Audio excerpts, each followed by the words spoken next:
of murder. The Commonwealth alleges that the defendant committed murder in the first degree on the following theories: murder with deliberate premeditation and/or murder with extreme atrocity or cruelty. Now, to prove the defendant guilty of any crime, the Commonwealth must prove beyond a reasonable doubt that the defendant was criminally responsible at the time the alleged crime was committed. The Commonwealth bears the burden of proving beyond a reasonable doubt that the defendant committed the crime with which she's charged, and also that the defendant is criminally responsible for her conduct. The defendant has no burden to prove a lack of criminal responsibility. Criminal responsibility is a legal term. A person is not criminally responsible for her conduct if she has a mental disease or defect, and as a result of that mental disease or defect lacks the substantial capacity either to appreciate the criminality or the wrongfulness of her conduct, or to conform her conduct to the requirements of the law. Now, just so you know, at the end of this trial, I will go over all of those legal principles in much greater detail. All right, so I just kind of wanted to give you a little bit of kind of an outline of what the law is on these charges. Now, I want to go over how the trial is going to proceed. And so that as soon as I'm done giving you this kind of pre-charge, the attorneys for the Commonwealth and the defendant will have an opportunity to present their opening statements. The Commonwealth goes first. The assistant district attorney will make her opening for the Commonwealth, and after that, the defense may choose to make an opening statement at that time. They could defer to give it later in the trial, or they could just not give an opening at all, because remember, the burden of proof is not on the defendant. All right. After the opening statements, one thing I did want to tell you, the opening statements are very important, but they are not evidence. All right. They're really, we used to call it when I was a lawyer, kind of just roadmaps. So you can kind of see where the case is going. So you can kind of see what each party's position is. All right. But they're not evidence. And it's important for you to keep that in mind.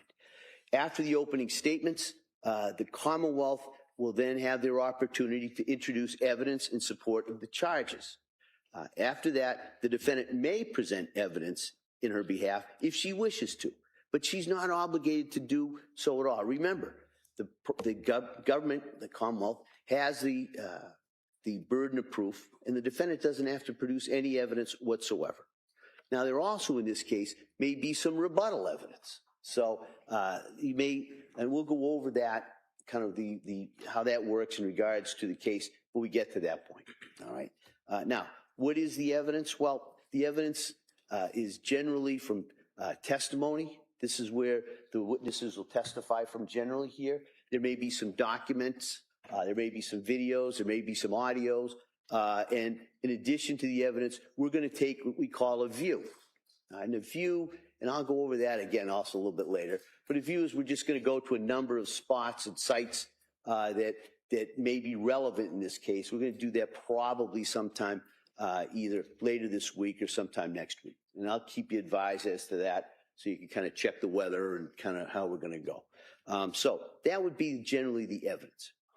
After the evidence is done, we'll go into what they call the closing arguments of the attorneys. Again, very important, but not evidence. All right, and then after the closing arguments, I get to come talk to you again.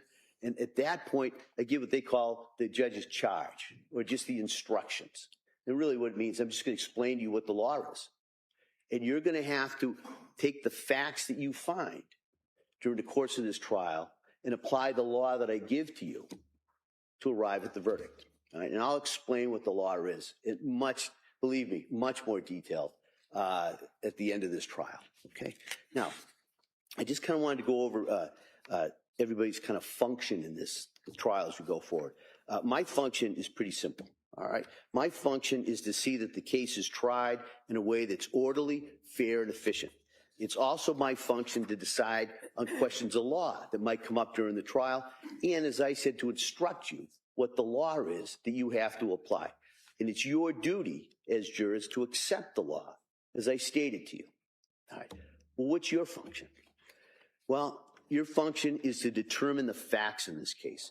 You are the sole and exclusive judges of the facts, You alone will determine what evidence to believe, how important any evidence is that you do believe, and what conclusions all the believable evidence leads you to.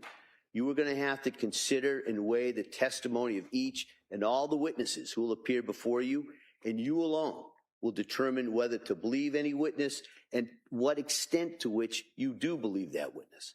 It's going to be your responsibility to resolve any conflicts in testimony that might arise during the course of the trial, and it's your duty to determine where the truth lies. All right, that's your function. Now, you should, I want to comment, I'm going to sometimes be making rulings on objections and evidence issues. I'm going to be talking to the attorneys and talking sometimes to witnesses. Don't try to read into what I'm doing. In other words, I have no opinion as to what your verdict should be. All right, so if you think you're trying to read between the lines, don't. All right, I have no opinion. Also, during the course of the trial, you may hear either the three lawyers objecting. All right, don't hold that against the attorneys. That's their job. All right, and generally the objections go towards the admissibility of some of the evidence or the questioning. It might be a different form that's needed, and that's what they're supposed to do.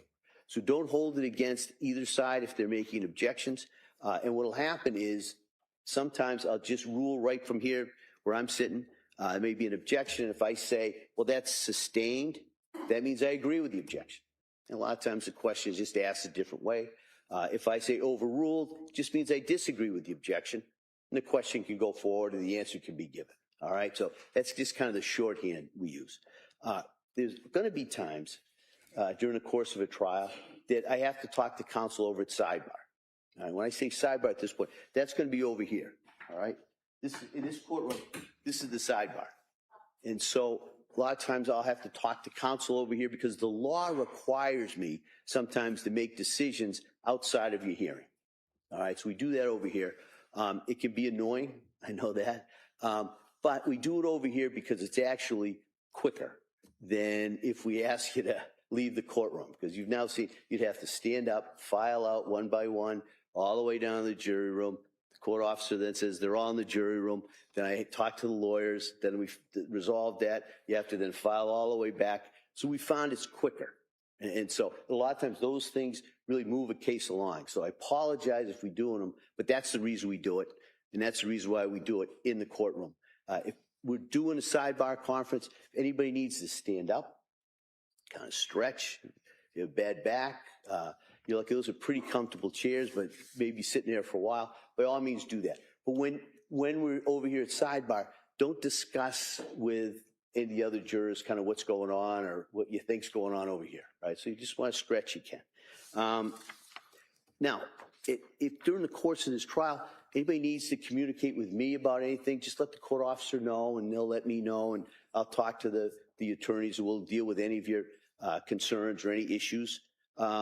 Now, until this case is submitted to you after my final instructions, you must not discuss it with anyone, even your fellow jurors or your family, friends, or employees.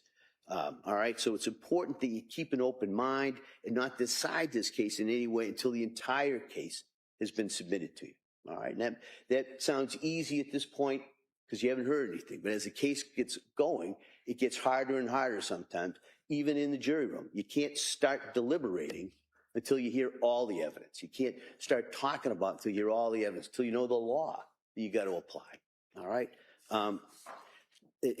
We're going to allow you, as the case goes forward, to take notes. All right? And so anybody who wants to take notes, you can. You don't have to. Some people find it helpful to remember. Some people find it distracting. So that's just it's up to you. That's your option. All right. You should know that those notes are your notes. By that I mean we can't let you take them home, but at the end of each day they're collected. They're put in a secure place. Nobody reads them. I don't read them. The attorneys don't read them. Nobody reads them. At the end of the trial, they're destroyed. Okay? But just some people, if you want to do it, we'll hand those out in a couple of minutes. Now, I want to just kind of go over just some cautions as we're getting ready to start this trial. All right? First is, as I said already, please keep an open mind. Don't form any judgments or conclusions or views as to any aspect of this case. You haven't heard all the evidence, and you must keep an open mind throughout this case and until the case is given to you in your deliberations. Two, as I said, don't talk about this case, about any aspect of the case, with family, friends, acquaintances, or anybody like that. Three, don't talk to any of the witnesses or parties or attorneys involved in this case. They've been instructed not to talk to you.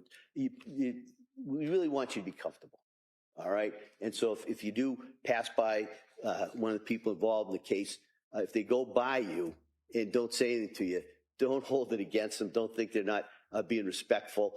They're following my instructions. We just want you to be comfortable throughout the course of this trial. Now, another caution is during the time that you serve on this jury, there may be reports about this case in newspapers or social media or on the television. You may be tempted to look or listen. Don't do it. All right. My instruction to you is do not read anything about this case.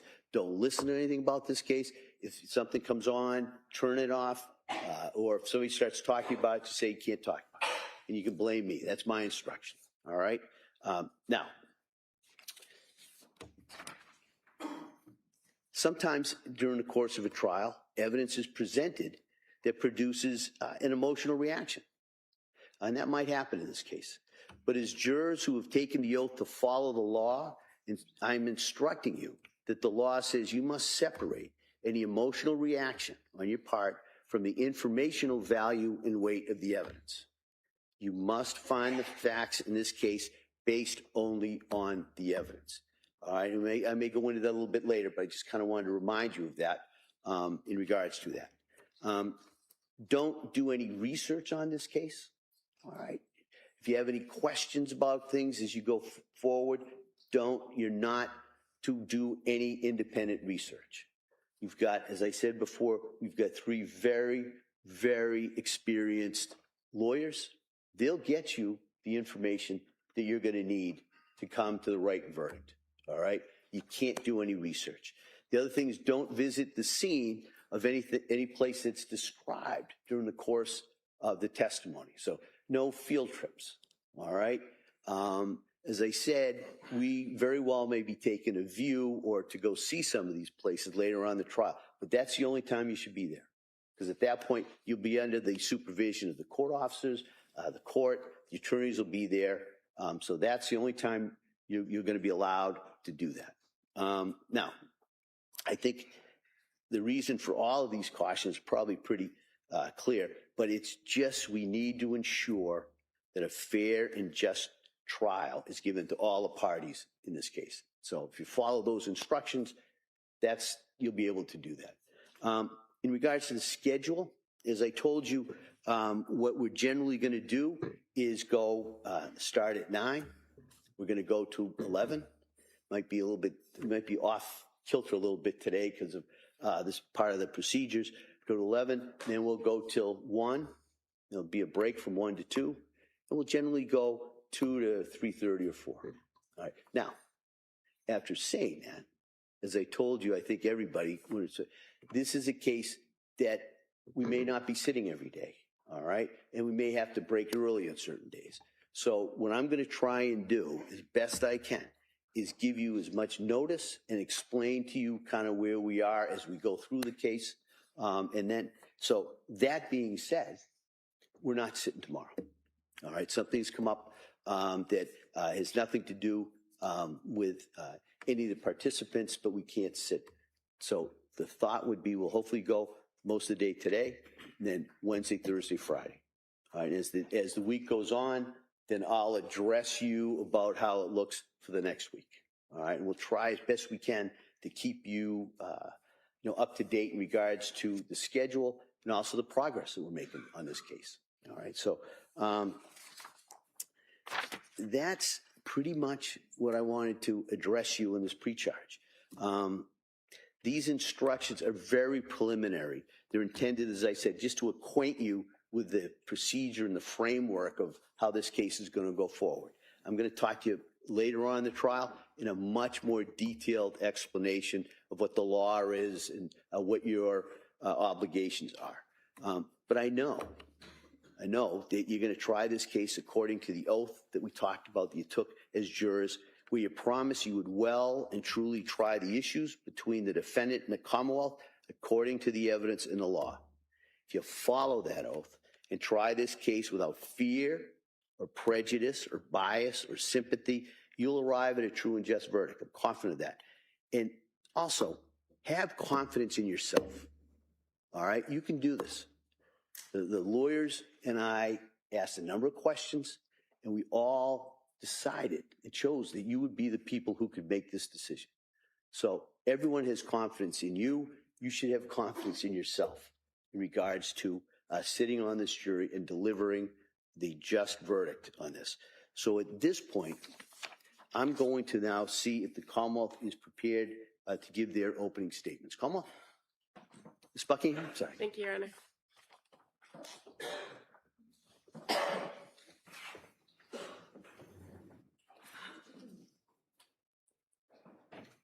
Morning, ladies and gentlemen. Cora. She had just turned 5. She was sweet, silly, smart. She loved sparkly dresses and wearing bows in her hair. She loved princesses and baby dolls. She even tried to convince her preschool teachers at the beginning that her name was Sophia because she loved the Disney character Sophia the First so very much. Dawson. He was 3, a boy's boy. He was a bit rambunctious, but funny, full of energy. He loved trucks, construction trucks, fire trucks, and he spoke with a raspy little voice. Callan. Callan was just 8 months old. Always smiling with chunky cheeks, a sweet little baby. We are here, ladies and gentlemen, because they are not. They were strangled, deliberately and meticulously, killed by this defendant on January 24th of 2023. One by one, she wrapped exercise bands around each one of the kids' necks and pulled until their little bodies were limp and lifeless. First Dawson, then Cora, and finally Callan. Your job, ladies and gentlemen, is not easy in this case. The evidence will be difficult to see, to hear, to process. Testimony of witnesses, family, friends, teachers, people who knew the Clancy family, people who saw them regularly, people who saw them on the day in which this defendant killed them. They're all going to come before you.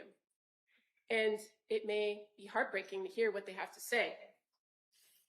You'll see photographs of the crime scene. You'll hear testimony from first responders. They're going to tell you about what they discovered when they came into the Clancy home at 47 Summer Street in Duxbury on January 24th. You'll hear evidence about the defendant during that time period, observations of her physical appearance, her demeanor. You'll hear testimony about what she was reporting to her friends and family and doctors during this time period. The list of witnesses is quite long. Law enforcement, firefighters, friends, family, teachers, crime scene investigators, forensic scientists, toxicologists, medical examiners, experts. We expect over the next few weeks that you will be able to, or will be able to present to you a clear picture of what was occurring in the Clancy household on January 24th of 2023. We ask that you keep an open mind when you're hearing this evidence, and during the course of the trial, don't forget that you use your common sense and your life experience. Those are things that you bring as jurors to the courtroom every day, and it's what's going to take you into the deliberation room at the end of this trial. So what happened? On January 24th, 2023, it had recently snowed. It was in fact a Tuesday. Tuesdays were days that Cora and Dawson usually went to preschool. They attended the Learning Sprouts preschool in Duxbury, but they didn't attend on Tuesdays, so on this day, they were home. On this particular day, Cora, who had just turned 5, had an appointment at the doctor's, an annual checkup, and so the defendant brought her first thing in the morning to the doctor's. Defendant's husband, Patrick Clancy, was home and he was caring for Callan and Dawson while defendant took Cora to the doctor. Pretty normal. You'll hear and see that Patrick and the defendant exchanged text messages that morning. Patrick sends a photo of Dawson, who had just dressed himself that day and he was jumping for joy. And he sends that text to the defendant while she's at the doctor. And while at the doctor, the defendant sends a text of Cora in her little Johnny and mask to Patrick. When the defendant and Cora returned home that morning, Patrick went downstairs to his basement office to do work, same as he had normally done on any other day since returning from paternity leave. And then the defendant was charged with caring for the kids for the rest of the day. She put Callan down for a nap, bundled up Cora and Dawson, took them outside to the backyard, and played in the snow. They built a snowman.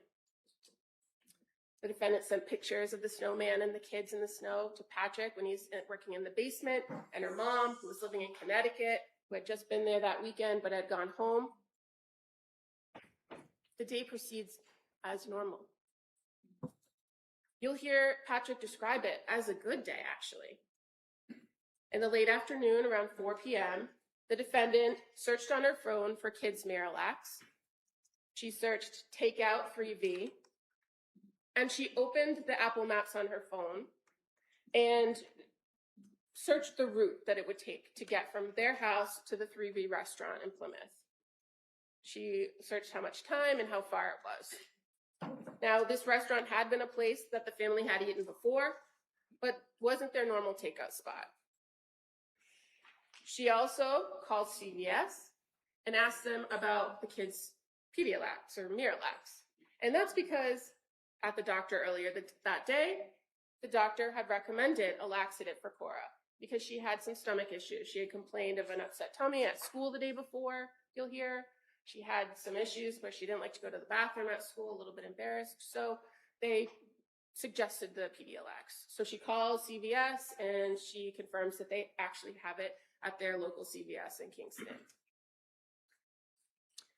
Then she sends a text to Patrick and asks if he wants to get takeout, if 3V is okay. She didn't feel like cooking dinner. It was a long day. He says, sure. She calls in the order. When Patrick leaves the house around 5:15 that evening, everything is normal, seems normal. He sees Dawson eating chicken nuggets and green beans on the couch before he walks out the door. Patrick leaves to go to 3V, and he's going to stop at CVS on the way there. That's when the clock starts, ladies and gentlemen. The defendant knows that Patrick has to stop at CVS, go to 3V. She knows that it's about 5 miles from their house to get to the restaurant. She knows approximately how much time she has for him to go there and come back. She then takes the children down into the basement. She separates Dawson from Cora and Callan, and then she proceeds to wrap exercise bands around each child's neck and pull until they are dead.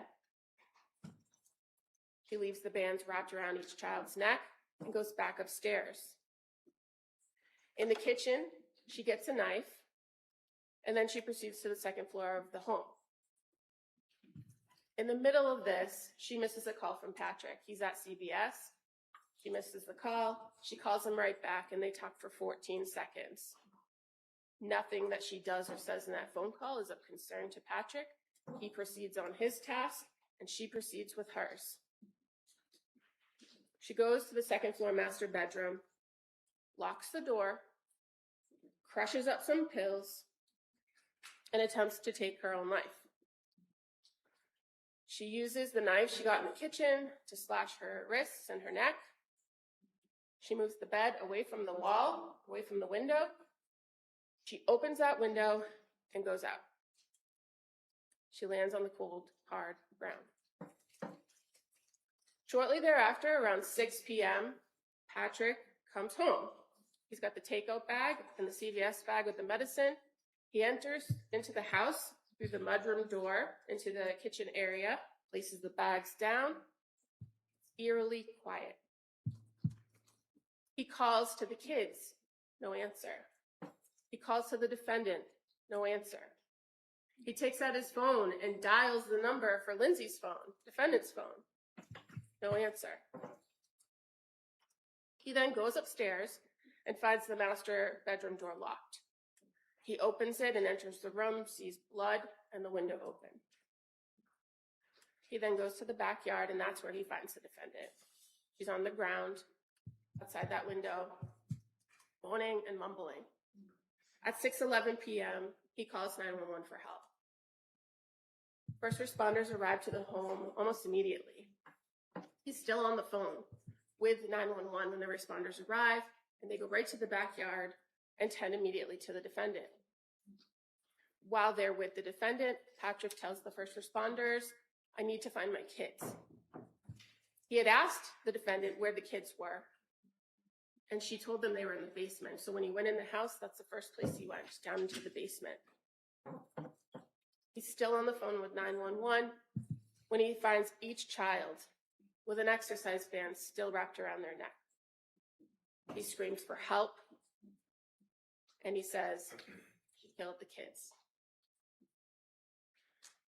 Efforts made to resuscitate Cora and Dawson were futile, but first responders from Duxbury and the surrounding communities were persistent, and they kept trying to resuscitate them all the way to the hospital. But when they arrived at the hospital, there was nothing more that medical staff could do for Cora and Dawson. The staff at Beth Israel were able to get a heartbeat on Callan, but he never started breathing on his own. He never regained consciousness. He had no brain activity.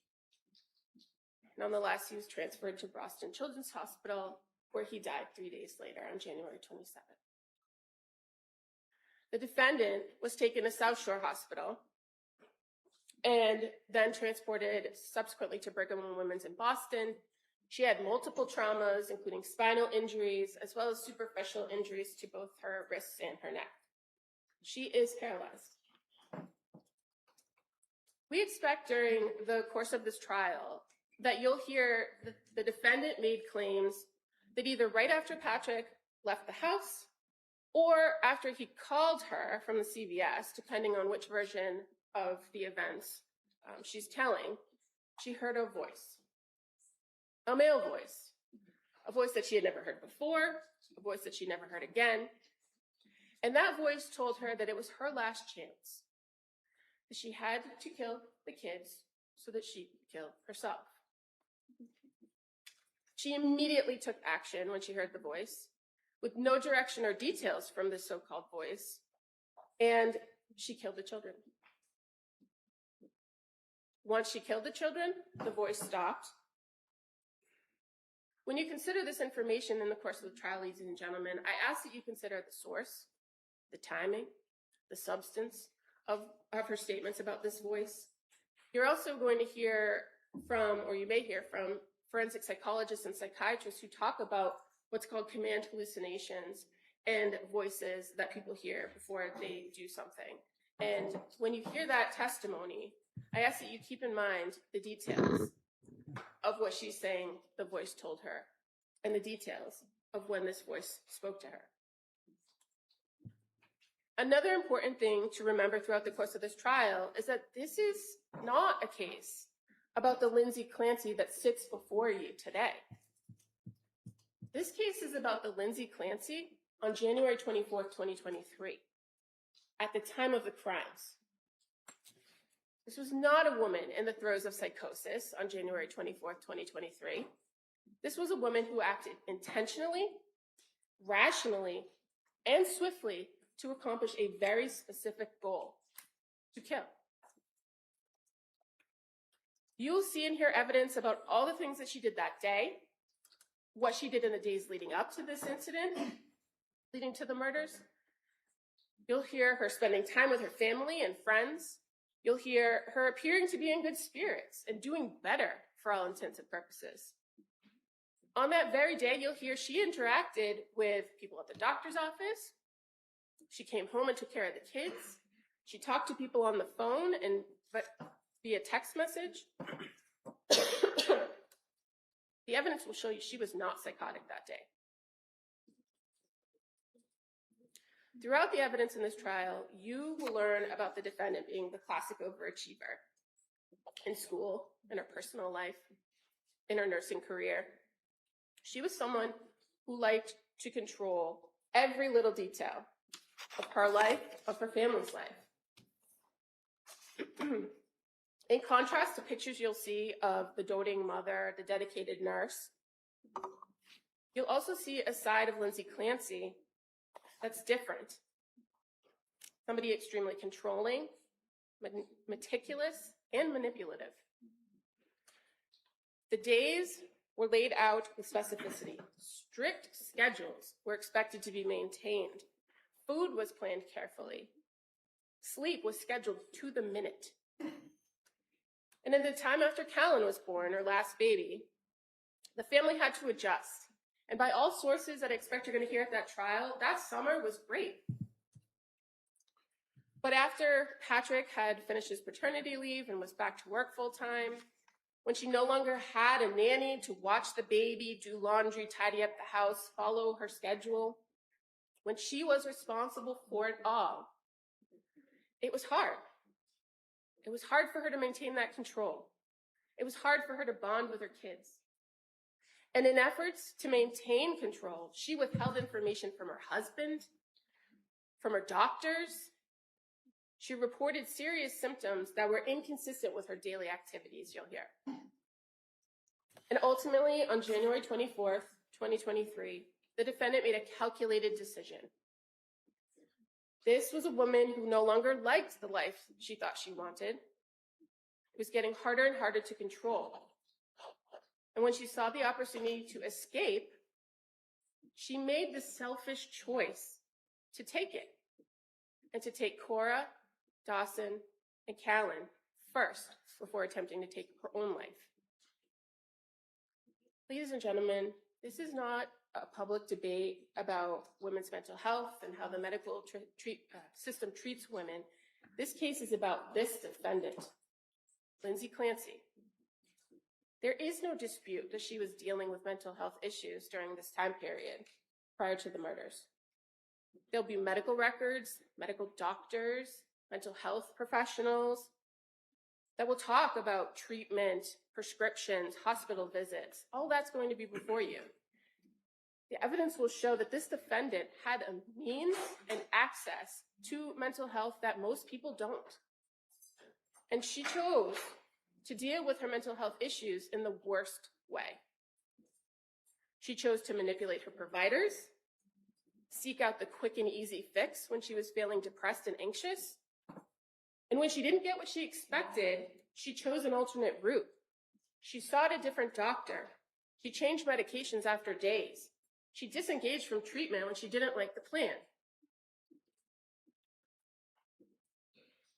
After only 4 months in treatment, she made a choice, a deliberate and intentional decision that she did not want to try anymore. And because no one could take care of her kids the way she wanted them to, she had to take them with her. Despite all the precision that she exhibited that day, you'll hear, the timing of it all, the swiftness of the killings, overcoming the interruption of Patrick's phone call, what she did not anticipate was that she would not be able to complete the act by killing herself. Ladies and gentlemen, people with mental illness commit crimes every day and are responsible for them. The fact that someone may suffer or have a mental illness, a mental disease or defect, is not the end of the inquiry when it comes to guilt or innocence. It is whether a person can appreciate the wrongfulness or criminality of the conduct and conform their conduct to the law. Do they know what they were doing, and can they control their actions? The evidence in this case will prove beyond a reasonable doubt that this defendant coldly and efficiently executed first Dawson, then Cora, and finally Callan. One by one, she strangled the life out of each one of them. She did so with no hesitation, with deliberate premeditation, and extreme atrocity and cruelty. She is criminally responsible for the murders because the evidence will prove to you that she knew exactly what she was doing. She drew her husband out of the house, their father, so that she had the opportunity and the time to carry out these murders. She maintained the ability to control her conduct, conform her conduct, when she attempted to kill herself to escape the consequences. At the conclusion of this case, we're going to come back and we're going to ask that you return guilty of the murders of Cora Clancy, Dawson Clancy, and Callan Clancy because the defendant committed those crimes. All right, thank you, counsel. Mr. Reddington, do you wish to give an opening? I do.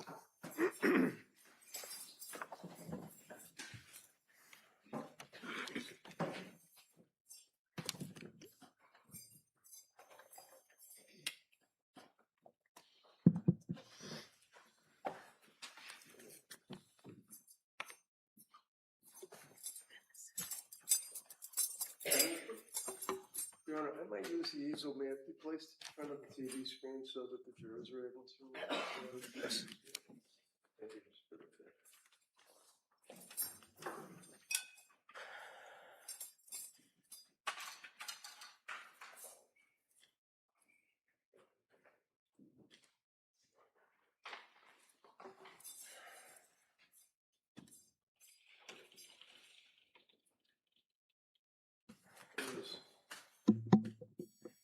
You know, normally, we thank jurors for time away from your life, jobs, your family, coming to court, listening to a trial. Certainly is a service that's provided by you as citizens, but in this case, God bless you. You people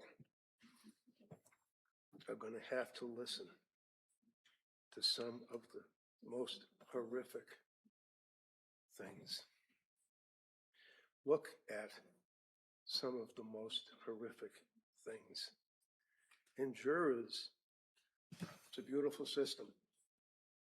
You pass between, as you heard Don Clerk say, you probably don't remember it, but it's old language, goes back to Old England. It says that you as jurors pass between the government, them. And she places herself on her country, which country you are. You owe allegiance to nothing but your oath, your consideration, and your time. Your common sense, you bring your life experience to this trial, you render a verdict. And as jurors, experiences, take the job very, very, very seriously. You people will never forget this case. And thank you for that service. The government says that this is a situation, it's not a referendum on women's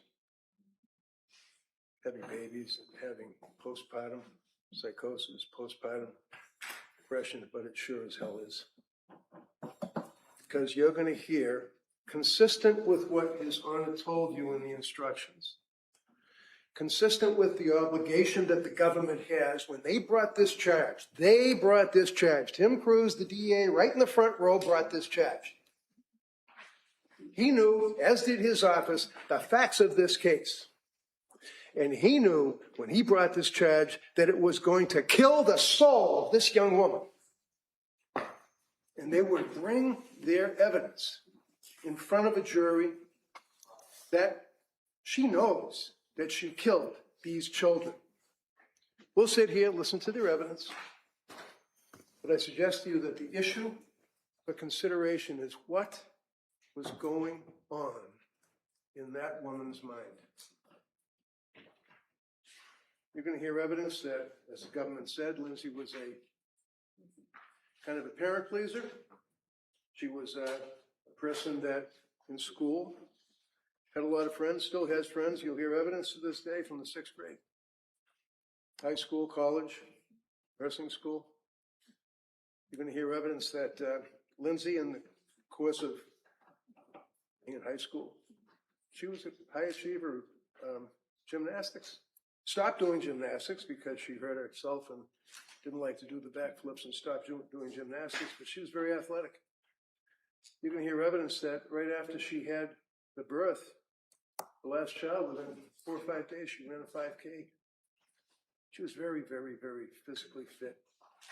Her life was such that she watched what she ate, watched what she did in her life as far as activities, and was one heck of a mother. She loved her children. All the things that the DA said to you about those little kids and their life and what they like, she knows 1,000 times more than what they know. And in that capacity, as a mother, daily you'll see evidence that she would decorate rooms, that she and Patrick did have that achievement of a wonderful life. They had it all. They met in Boston. She was a young nurse out of school. He was working in his industry. They ended up falling in love. They got married, bought a nice house. And, you know, people will say, oh, they're living in this mansion. No, they're living in a very, very humble house in Duxbury that they had to struggle to pay for. That house, you will see, not from the view, because it's not enough that we have photographs. On top of the photographs, we have to have a video. And on top of the photographs and a video, we have to have an auto-computerized animated display. And on top of the photographs, the video, the animated display, we have to get on a bus and go take a ride and look at the house where some guy and his wife are now living, that it doesn't look at all like what it looked like when Lindsay and Patrick were living there with their 3 kids. But there are videos that show what that home looked like that day, prior to that. You'll see in every room, there are things hanging on the walls, alphabets, colors, numbers, pictures of different cartoon characters, and I'm too old to even remember what they are. Movies, all sorts of toys, erector sets, trucks, all over the living room. There was no dining room.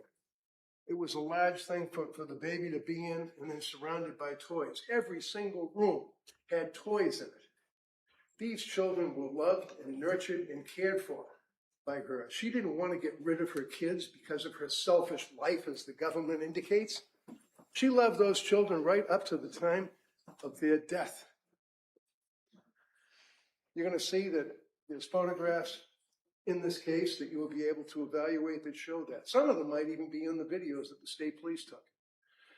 This case is a massive production by the district attorney's office. You have the district attorneys, the assistant district attorneys, the assistants to the assistant district attorneys. You have the state police crime laboratory. You have the detectives. You have the state police, the armed men that will go out and interview witnesses and will investigate this case. You have the victim witness advocate, very nice lady, by the way, that deals with witnesses and people in a case such as this. It's a massive operation, and that's great. We should have that.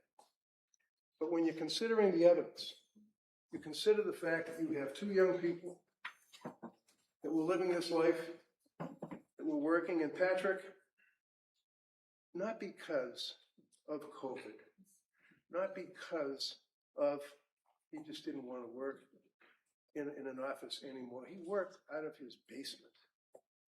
He worked in an office in the basement. He was there because of what Lindsay was going through. He was there. He lived it. And he will testify to it. He doesn't have to testify, quite frankly, and identify clothing and be distraught and placed in a position of horror in this courtroom, but he will testify to what they went through as a husband and a wife, the wife being pregnant. They had 3 kids. After the second child, she had postpartum. You're going to hear evidence that that's one of the issues that is important because that can lead to bipolar.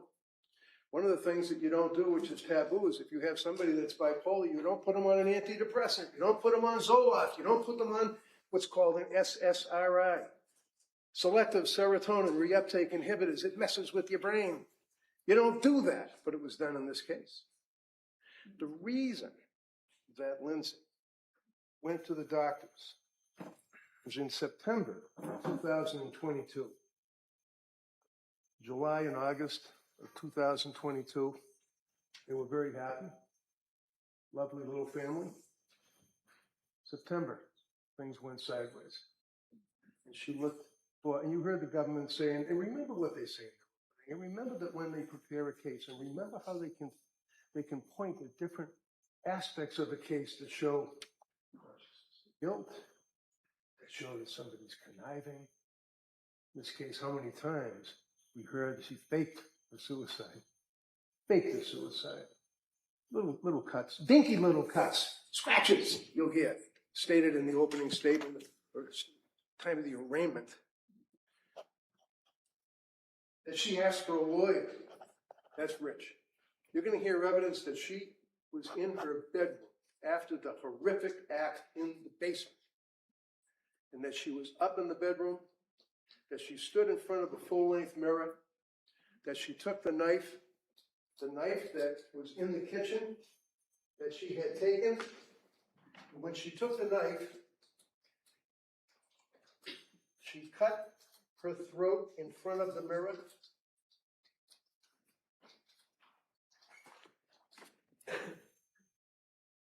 This is no fake suicide.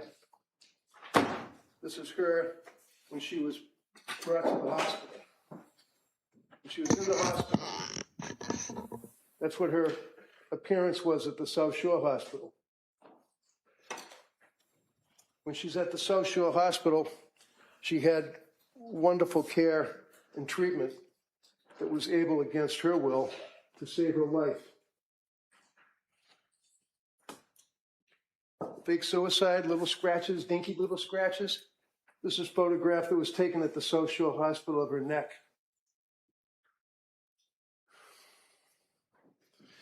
Photograph taken of her wrist, showing the split in the skin. Photograph showing you'll see evidence of this, the bedroom floor next to the bed with the blood.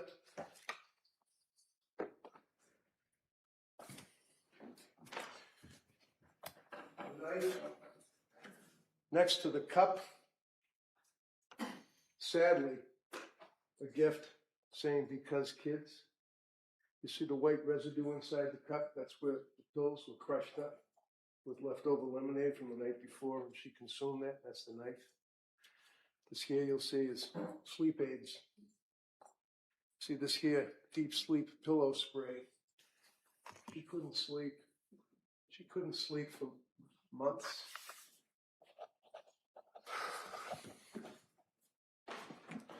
More photographs of the injuries to her neck.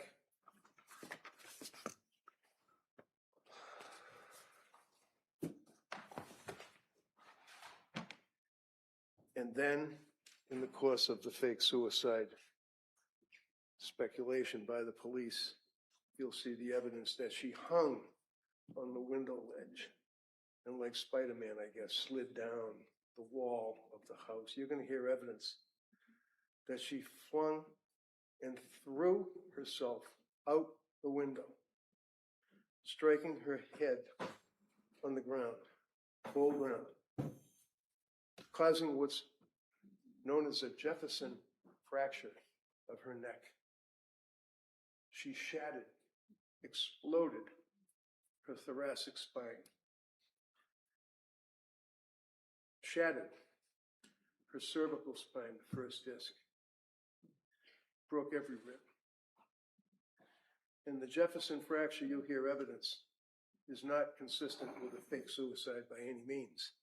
Jefferson fracture is consistent with Superman when he got thrown off the horse. It's consistent with people that have the tragedy where they dive into a swimming pool as a result of which they get that fracture in their neck and they're paralyzed. She's paralyzed. She's not going to get up miraculously and walk out of this courtroom. She's paralyzed and will be paralyzed for the rest of her life. She's living her own hell. She knows what happened with those kids. And she wanted to die. When she was in the hospital, you're going to see evidence. The Brigham and Women's Hospital, when they transferred her from South Shore Hospital, air flight, into Brigham and Women's Hospital, and she was then given the emergency room with the emergency treatment at the Brigham and Women's Hospital. You couldn't move in that room. There was so much equipment, so many wires, so many breathing tubes, so many machines, humming, banging, clicking, and she's spread out like she's crucified on the bed while she's being treated in that room, surrounded by armed police officers. Out in the hallway, guarding the hallway against what? Anyone could guess. Guarding the hallway, guarding the room, guarding the bed, standing there. She's handcuffed to the bed. She goes to South Shore Hospital. Government speculates that, again, you see how the government is able to create what they want for facts, that she is so cold and calculating that she said that she heard voices after I brought a psychologist, Dr. Zeisel, into that room to see her. I had to move heaven and earth. You'll hear evidence that they wouldn't even let her have visitors. She couldn't even see her family for over a week. The cops wouldn't let anybody near her. That room was an armed camp. I had to move heaven and earth and practically get a court order to be able to get in there and see her while she's laying in the bed. And they suggest and will suggest that she said, I heard voices, I heard command hallucinations telling me to kill the kids and then kill myself, after she talked to Paul Zeisel as if he was telling her what to say because I'm the lawyer and I brought him into that hospital.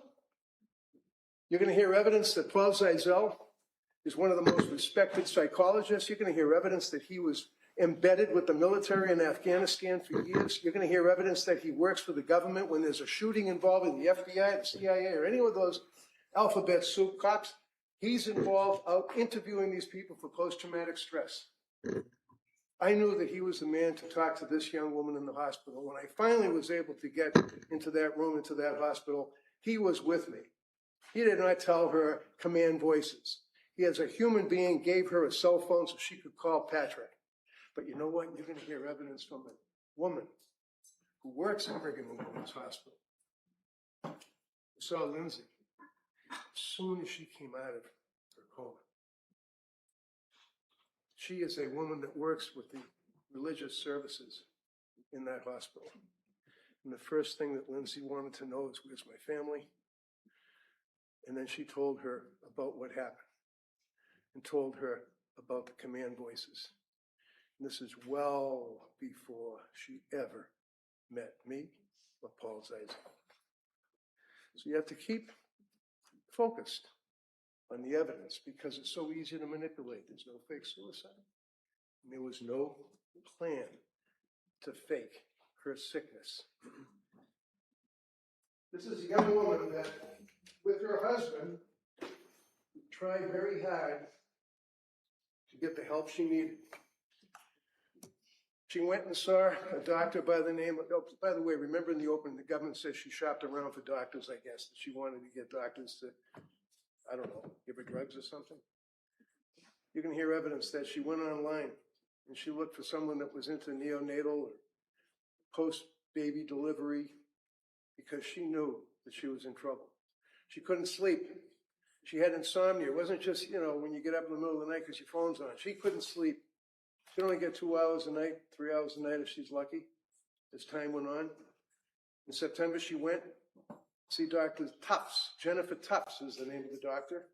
Jennifer Tufts then gave her a prescription for Zoloft. which is a antidepressant. It's one of those SSRIs. She didn't take the Zoloft for a couple of weeks because she was breastfeeding. She was afraid to have the baby have anything to do with drugs, but ultimately couldn't do it any longer, took the Zoloft, and was spun out of control. Well, because you didn't hear evidence because she was bipolar. You don't give a bipolar person Zoloft, but she got it. You're going to see what the effect was that it had on her as that week went on, as that month drove on, and she couldn't sleep, and she was unable to emote, had no emotions, had no feelings, was unable to really react to anything, but had to take care of the kids. And as the government says, well, she was able to talk to people. She was able to talk to neighbors. Sure, you're going to hear because they don't call them. We're going to call them. People that knew Lindsay as a mother. People that knew Lindsay, teachers of those kids, will indicate what kind of a mother she was. As will neighbors, as will friends, as will people that saw her during that period of time. You're going to hear evidence from Patrick as to the effect that this sickness had on her. She was looking into it. You're going to see her Google searches. You're going to see her Google searches go on and on and on about how to take care of postpartum. What type of drugs? Can you become addicted to benzodiazepines? What about, is it possible to have a treatment, a ketamine treatment? What do I do as far as insomnia? What do I do about my thoughts to kill myself? Ways to kill. How do you kill? What do you do to kill? Government lashes onto that. Oh my God, she's looking up ways to kill. Let's make that a basis of our prosecution on this case. This is not a righteous prosecution. They're looking for every single piece of evidence that they can to show some ridiculous concept that she wanted to kill her beautiful kids because she didn't want to be a mother anymore. This is a woman that was a nurse. She worked for one of the best hospitals in the country. She was in a labor delivery. You're going to hear from labor and delivery nurses that will tell you how dedicated she was. Cora was named after the very, very first baby that she delivered as a nurse in the hospital. That's where the name Cora came from. Cora was named after her first delivery. This is a woman who did nothing in her life but dedicate her life to helping people and be a good person and a good nurse and a great mother. And as time went on, looking like anyone else would, please help me. That's what it's all about. Give me help. And people can say, well, the government will say, God, she was able to talk to people. She wasn't drooling. She wasn't putting tin foil inside of a hat when she was going to the schools. No, she was able to talk to people. We actually have, we meaning the government, we have video of her and Patrick and the kids at the Museum of Science. And they were actually having a good time. We also have video that shows them down at the Cape Cod, down the Cape with the kids. And they're in bathing suits. I guess she was fine. She put on a pretty good face. So what does she do? She goes to see, September 12th of 22, she looked for a psychiatrist. That's when she hooks up, if you will, with Dr. Jennifer Tufts, early October of 22, initial appointment. October 20th of 22, reports the adverse reaction that she was having to the selective serotonin reuptake inhibitor Zoloft. November 16th, she goes to the South Shore Hospital emergency room because she was so depressed and so maxed out from lack of sleep and so unable to emote. She couldn't laugh, she couldn't cry, she couldn't have any feeling. She was a robot. She went to South Shore Hospital. She was referred and engaged with South Shore Perinatal Behavioral Health. This was Patrick's mother. This is Patrick's mother, Mrs. Clancy, who's a nurse, well-respected nurse, wonderful woman. She works at the South Shore Hospital, labor and delivery as well. She knows Lindsay.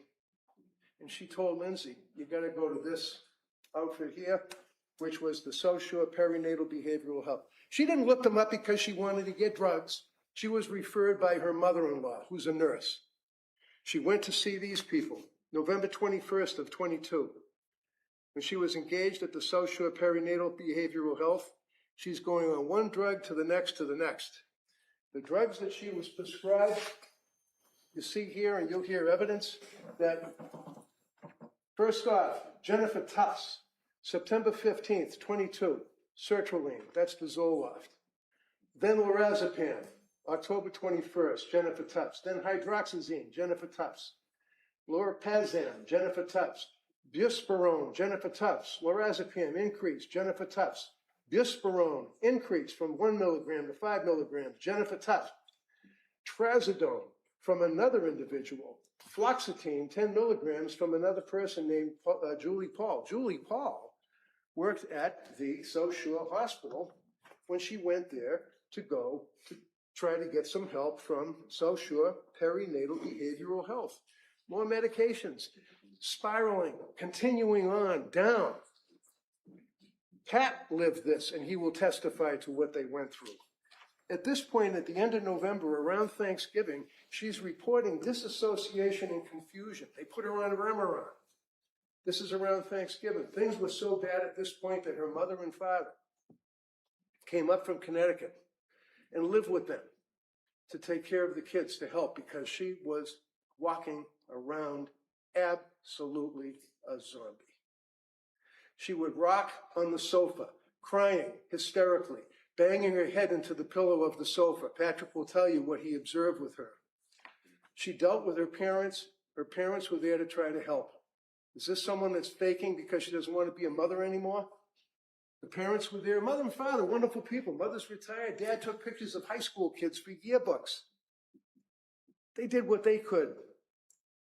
Coming into December, after Thanksgiving, and they went, by the way, during the holidays, down to Connecticut at one point to visit with the family. But December 4th, she calls a suicide hotline seeking help. December 5th, she's evaluated by what's known as the Aspire Crisis Team. You'll hear evidence about that. December 6th, the next day, they have an appointment with Nurse Gelada. Now, Nurse Gelada comes into this action because, again, not looking for more doctors. Paul retired or left or went to another job. So all of a sudden, Nurse Paul, who was treating her and prescribing meds, leaves. Here's Nurse Gelada. She's now going to be your person you deal with. That's all. She wasn't looking for some other doctors to get additional medication. She now is dealing with Gelada. They have an appointment with Nurse Gelada. And Pat goes with her because he was so upset and says to Gelada, you'll hear evidence, do you think possibly that she's over-medicated? Do you think somebody screwed up? And she says, it's possible. And then she puts her on more medication. She puts her on, okay, December of 2022, you're going to see that Nurse Gelada, who is now on this chart, is in blue. Nurse Gelada puts her on quietapine, 25 milligrams, November 30th. December 6th, diazepam, 5. December 7th, diazepam. December 7th, quietapine. December 9th, diazepam, 5. December 13th, diazepam. And then she goes back to Jennifer Tufts because they just couldn't handle dealing with Rebecca Gelada because she wanted to wean off the drugs. Gelada told her to stay the course. She ends up going through the December 19th, 21st, 22nd, dealing with quietapine, 300 milligrams of quietapine. Now, what happens is they then suggest that what she has to do is go to Mass General Hospital. She goes to Mass General Hospital. At Mass General, they say, well, you can do like a day program, or you can go to this fantastic program down in Rhode Island called Women and Infants Program. So she goes to Women and Infants Program. She goes down for a day. She sits there in a group with other mothers, and they talk. And they look at her medication, and they say, you're going to see it in the medical records. We can't really help you as postpartum, and that's what they specialize in, because you've got medications that you're going to have to clear, because the medications can be affecting you. She was there for a day. One day. They never said anything. You're not suffering from postpartum. Postpartum, every one of these doctors and nurses knew that she was suffering from postpartum. And now it's turning into psychosis. Now as she goes through the period of time, in January 5, Aliyah Goodhart from McLean Hospital puts on trazodone, 50 milligrams, lorazepam, 1 milligram, leaving the hospital. She goes to that hospital on New Year's Eve. She and Patrick decide this is it. The two of them get in their car. Family takes care of the kids. She goes to the hospital. Now it's locked wards. She goes into the hospital. She's there for 4 days. During that period of time that she's there, she's in group. She doesn't see a doctor but once. There's no discussion of medications till the very end. You'll see the medical records. You'll look at the medical records, you'll see that her daughter's birthday was coming up and she wanted to leave rather than the 5th on the 4th. This is not a discharge against medical advice. They cleared her. They said, yeah, fine, you're okay, good. Good luck, go home. She went home and she went to the birthday party. The government will have witnesses apparently to show that she was able to socialize, like, hi, how are you, at the trampoline where they had the birthday party for Cora. She's still living her nightmare. During this period of time, January 9th, back to Jennifer Tufts, puts her on diazepam. Jennifer Tufts kicks up the trazodone to 150 milligrams. January 13th, you've got Rebecca Gelada, puts her on diazepam. And by the way, when she was down at Rhode Island in the nurse and babies hospital, not a hospital, it was like a service, the people that were treating her for that one day reached out to Gelada to find out what's up with the medication, and Gelada never called them back. You're going to hear evidence, and it's in the medical records, that when she and Patrick called Gelada to say, I got to wean off this. She didn't want more drugs. She wanted off the drugs. Gelada says, stay the course. She's going on vacation. I'll see you in a week. Comes back in a week. You're going to see that now Jennifer Tufts puts her on diazepam 2 milligrams on January 16th. Amitriptyline 10 milligrams, January 16th. Diazepam and diazepam between Tufts and Gelada. The last script is diazepam 2 milligrams, January 23rd.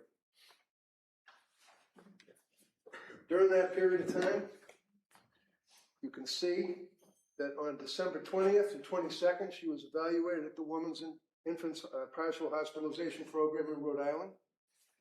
December 30th, she returned to Mass General Hospital emergency room. December 31st, that's after Mass General told her to go to the hospital, you can go to McLean. New Year's Eve, December 20th of 22, they were admitted to McLean Hospital for psychiatric treatment. January 6th of 23 was post-discharge follow-up appointment with Dr. Tufts. January 10, 16, and 23, appointment Dr. Tufts, Dr. Tufts, Dr. Tufts. Day before the killings, Dr. Tufts. These are the medications that she was on, that she had filled, that she took, that she didn't take, and apparently, according to the opening statement by the government, was manipulating the doctors, not telling the doctors. She told them that she was suicidal. She told them that she had suicidal ideation, and in December, to his and her ever dying regret, told Patrick in the presence of her mother that she was having psychosis thoughts of hurting the children.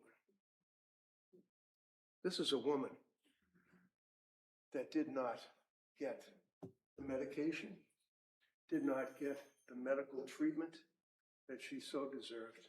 This is a woman that was suffering from psychosis at the time that she went down to that basement. She had no motive. She loved her children. She intended to kill herself. She didn't fake that. Threw herself out the window. Goes to the hospital. You're going to see that when she's in the hospital, they said to her, you want to, what do you call it, a DNR? Do not resuscitate or whatever. Absolutely. Did not want any DNR. Didn't want to be resuscitated, wanted to die. To this day wants to die. That's what we're dealing with on this prosecution. So you're going to hear from witnesses. It's going to be emotional. And thank you for your service. Thank you, Judge. All right, members of the jury, we're going to take the morning recess at this time. All right, I'm going to ask you to go out. Again, don't discuss the case. We'll be back here probably about 15, 20 minutes, and we'll begin with the Commonwealth's case. All right, so we'll be in recess at this time. Court, all rise. Shirley, Ms. Quinn, please.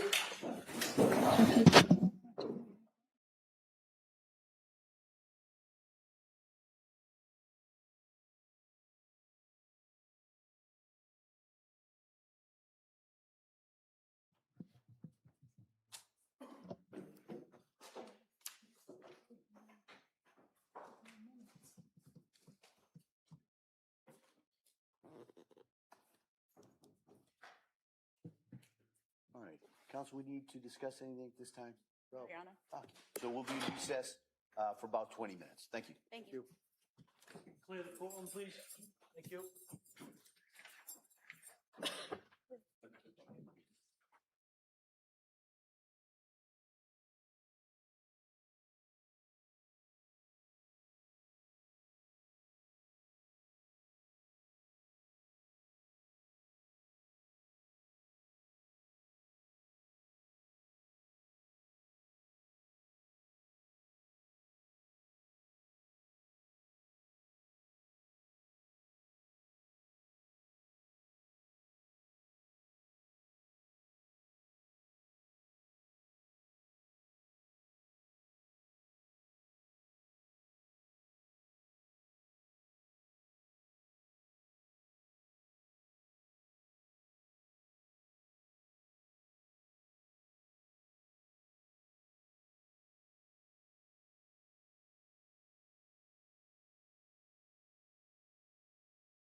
Court succession, please proceed. Counsel, we ready for the jury? Yes, Your Honor.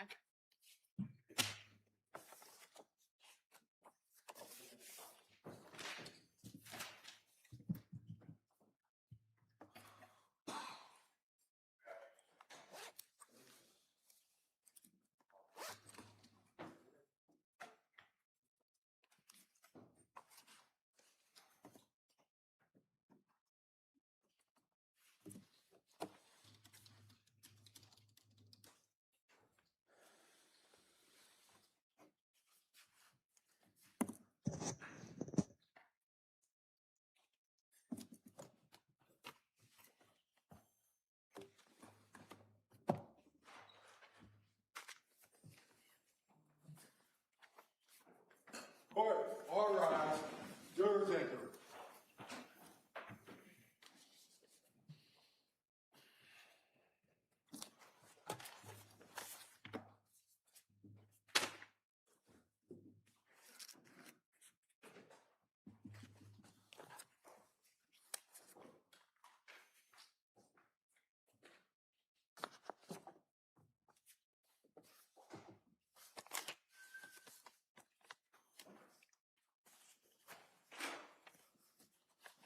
This court's now in session. Please be seated.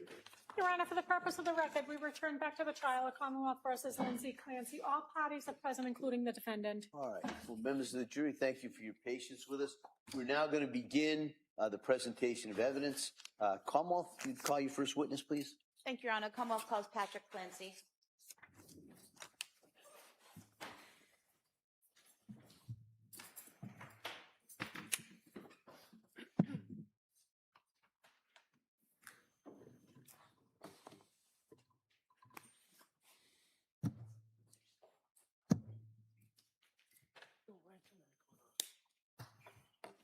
Good morning, sir. Can you stop right here? Raise your right hand to the clerk. Good morning. Do you solemnly swear that the testimony in the evidence you shall give to the court and the jury, in the matter now pending between the Commonwealth and the defendant, the fact shall be the truth, the whole truth, and nothing but the truth, so help you God? Thank you. You may have a seat, sir. All right. Good morning, sir. I'm going to ask you to speak into that microphone. You can be seated if you'd like, if you're more comfortable. Okay. All right. Commonwealth, please. Your Honor. Good morning. Can you please state and spell your name for the record? Yeah, my name's Patrick Clancy. It's Patrickclancy. And what is your date of birth? June 15th, 1988. What city do you live in now? New York. And what do you do for a living? I work in tech. How long have you worked in tech? 14 years. And were you previously married to a person named Lindsay Clancy? Yes, And you're divorced now, is that correct? correct. Do you see that person in the courtroom today? Yes. Could you point to them and describe something they're wearing? It's not necessary. She's wearing a pink shirt. Record will reflect the identification of the defendant. Thank you. Where did you meet the defendant? In South Boston. And when was that? I think it was May 2013. And how did you meet her? Through my cousin. And would it be accurate to state that your cousin had been college roommates of the defendant? Yes. And at some point in time, did you start dating? Yes. And around what time was that? July 2013. Did you eventually move in together? Yes. Do you remember when that was? September 2015. And where did you live? In Quincy. How long did you live in Quincy? 1 year. And where did you go after that? We bought a house in Weymouth. And how long did you live in Weymouth? 2 years. Did you eventually get married? Yes. And when was that? December 2016. And was that while you were living in Weymouth? Yes. Did you have your first child when you were living in Weymouth? Yes. And what was her name? Cora. And what was her date of birth? December 24th, 2017.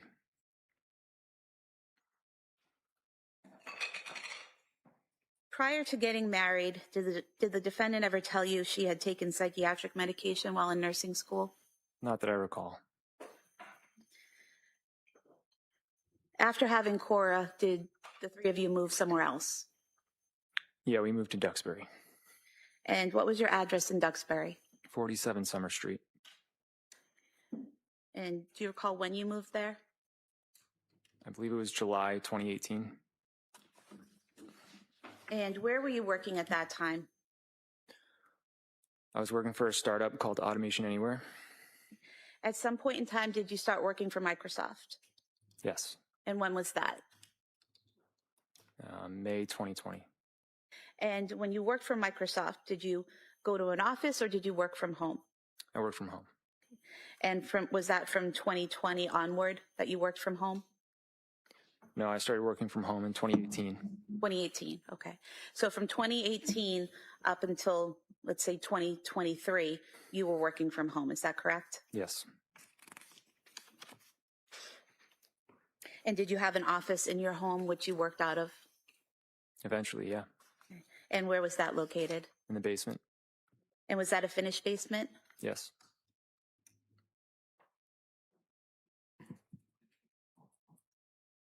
Going back to after Cora was born, do you recall the defendant having any physical issues after the birth? Yeah. And what were those? I think there was a lot of tearing, and she bled a lot. Did it take her a while to recover physically? I would say so, yeah. Did she have maternity leave at that time? Yes. Where was she working? Mass General Hospital. And what was she doing there? She's a labor and delivery nurse. At that point in time, when she had Cora in 2017, how long had she been a nurse? 3 years, maybe. And do you recall how long her maternity leave was with Cora? That was the shortest of the three. I want to say it was 10 or 11 weeks. And did you have paternity leave at that time? Yeah, I had 2 weeks. 2 weeks, okay. When you went back after the 2 weeks back to work in the home, were there any issues that you noticed the defendant having? Yeah, I'm sorry. I just want to correct an earlier statement. I was working for Pegasystems when Cora was born. Okay. And then eventually you worked for Microsoft? Yeah. Okay. And so after the 2 weeks of your paternity leave, the defendant was still on maternity leave, correct? Yes. Okay. And did she have to take any psychiatric medications at that time? Not that I know of. She had a lot of anxiety, but Okay. So you're saying that she had some anxiety at that time. Is that correct? yeah. How did that manifest, or how did you know that? She just really struggled with the date of going back to work. So immediately after having Cora, as she healed physically, what was her mood like when you're both on leave? It was great. It was good. Good. Okay. I mean, relatively, yeah. And so did the anxiety start as it became closer in time to when she had to go back to work? Yes. How many shifts was she working at that time? Before Cora was born, she was working at least 40 hours, maybe more. After she went back to work, it was, I think, initially just one. One shift? Yeah. And was that a 12-hour shift? It was per diem. Per diem. And then she eventually did 2 shifts. Okay. I think it was 20 weeks. After 20 weeks, she moved to 2 shifts? I'm sorry, it was 20 hours a week. 20 hours a week, okay. And so from the time she worked her way back up to 20 hours a week at work until she had your next child, did it remain that 20 hours per week that she worked? Pretty much, yeah. And did you have any assistance in the home during that time after she went back to work? A nanny or a babysitter? Yeah, we had babysitters. We had a babysitter who came probably 12 hours a week. And did that typically happen after your wife had a shift, that the nanny or the babysitter would be there? Yeah, so she could sleep. Did the defendant work overnights? Yeah. And how long did you have that nanny or babysitter for? Several years. Do you remember her name? We called her Miss Jen Miss Jen? Do you remember her last name? Shanahan. And then you had a second child, is that correct? Yes, And what was their name? Dawson. And what was Dawson's date of birth? September 30th, 2019. And was Miss Jen still helping out in the home at that time? Yeah. And what was Dawson's delivery like? Pretty traumatic. How so? He was in I think a breech position. So he came out in I guess I don't know much about it, but not an ideal way, and it caused just significant bruising and tearing. So again, did the defendant with this second pregnancy have some pain and difficulty physically healing from the birth? Yeah, much more so than Cora. Okay. And was she on maternity leave at that time? Yes. How many weeks leave did she have at that time? I don't recall, but I think it was more than the traditional 12. I want to say it was 13 or 14, maybe more.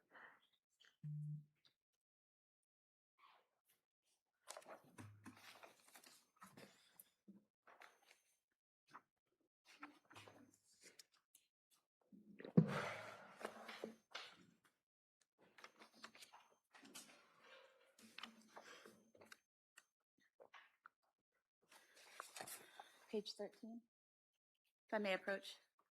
You may. You don't have to keep telling me the pages, that's okay. I could have you look at page 13 and just read to yourselves lines 6 through 10, and then just look up when you're finished.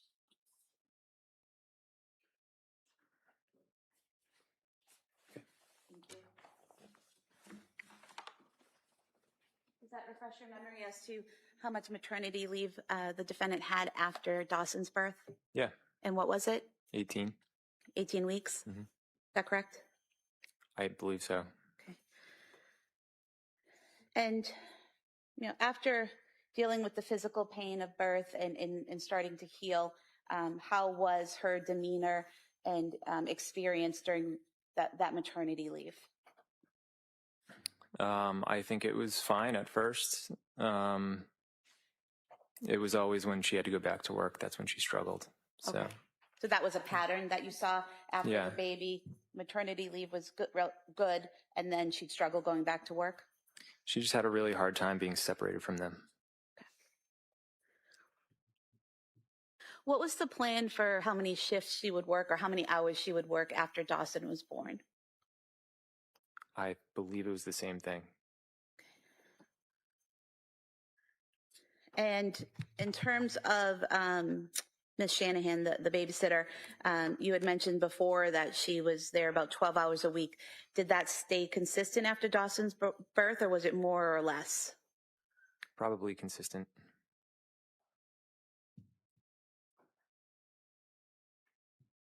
After Dawson's birth, did the defendant ever tell you whether she was on any psychiatric medication after Dawson's birth? No.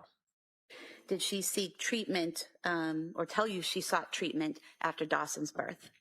Yeah, she got a therapist for a short period of time, but it didn't last very long. Did she tell you that at the time or later? At the time. Okay.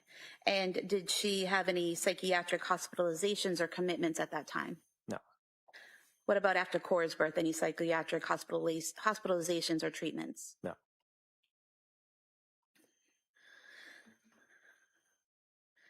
Was there a time after Dawson's birth where she wanted to declutter your garage? Maybe at some point. Okay. Yeah. And did you assist her with that? Yeah. Okay. And how was that done?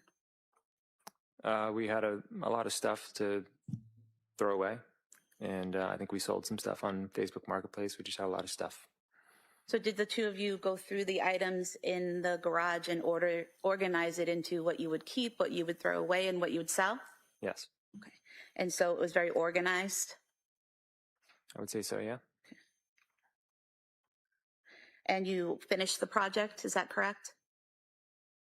It was always ongoing. Now, eventually you had your third child, correct? Yeah, And what was their name? Callan, And what was his date of birth? May 26th, 2022. Can you describe that delivery for us? It was great. From what I could tell, it was relatively quick. It was during the day. We were both smiling after, and I don't think there was as much physical trauma. Nothing compared to what happened with Cora or Dawson, is that correct? Correct. Did the defendant have maternity leave after Callan's birth? Yeah. And how long was that leave? She never went back. How long was it planned for initially? I want to say 18 weeks. Okay. And were you on paternity leave as well? Yes. And how long was your paternity leave? 12 weeks. So with Callan being born on May 26, 2022, the two of you were home with the children that summer on leave. Is that correct? Yeah.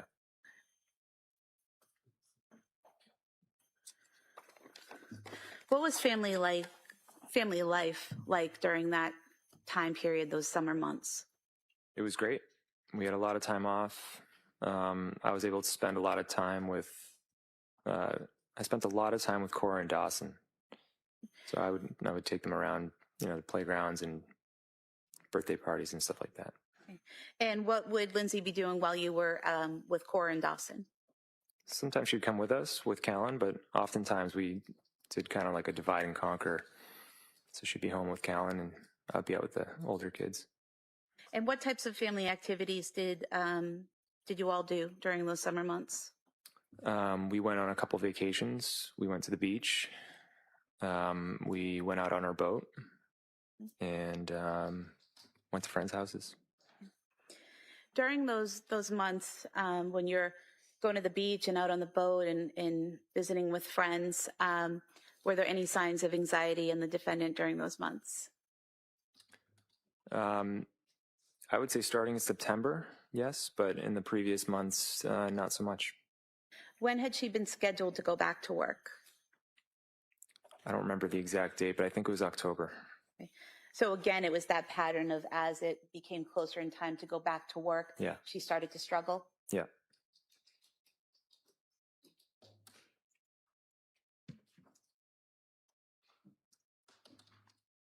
During the times when she would get anxious, when it was time to go back to work and she would start being anxious, did you ever have any difficulty understanding her when she spoke? No. And did she ever exhibit any behavior that made you concerned enough to call a doctor or want to commit her? No. When she was showing this anxiety, what were you seeing in her behavior? Just a lot of stress. There were days where she had all three kids and, there's different nap schedules and different needs. So it was just really stressful. Okay.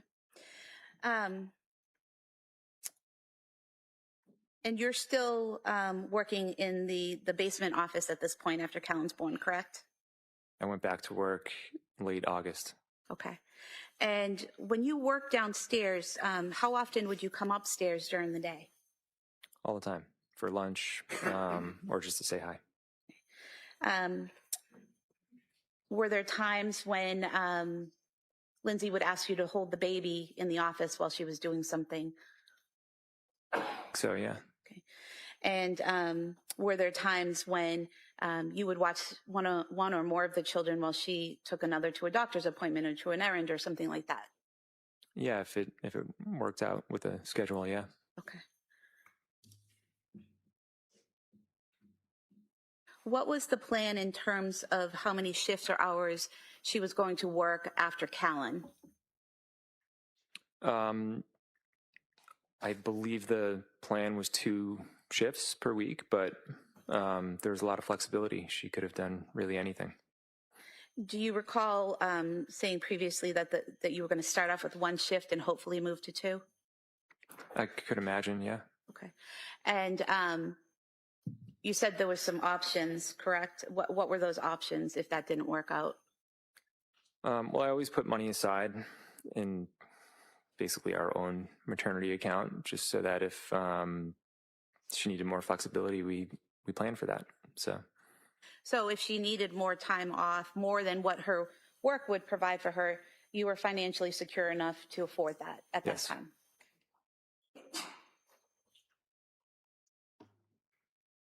During this time, in the fall of 2022, were Cora and Dawson attending preschool? yes, And where was that? Learning Sprouts, And where is Learning Sprouts located? Duxbury. How often were they attending Learning Sprouts? Full days Monday, Wednesday, Friday, and a half day on Thursday. And what was a full day? What hours? I think it was 9 to 4. 9 a.m. to 4 p.m.? I think so, yeah. And what was a half day? Like 9 to 12:30. I think they might have had some days where they started early.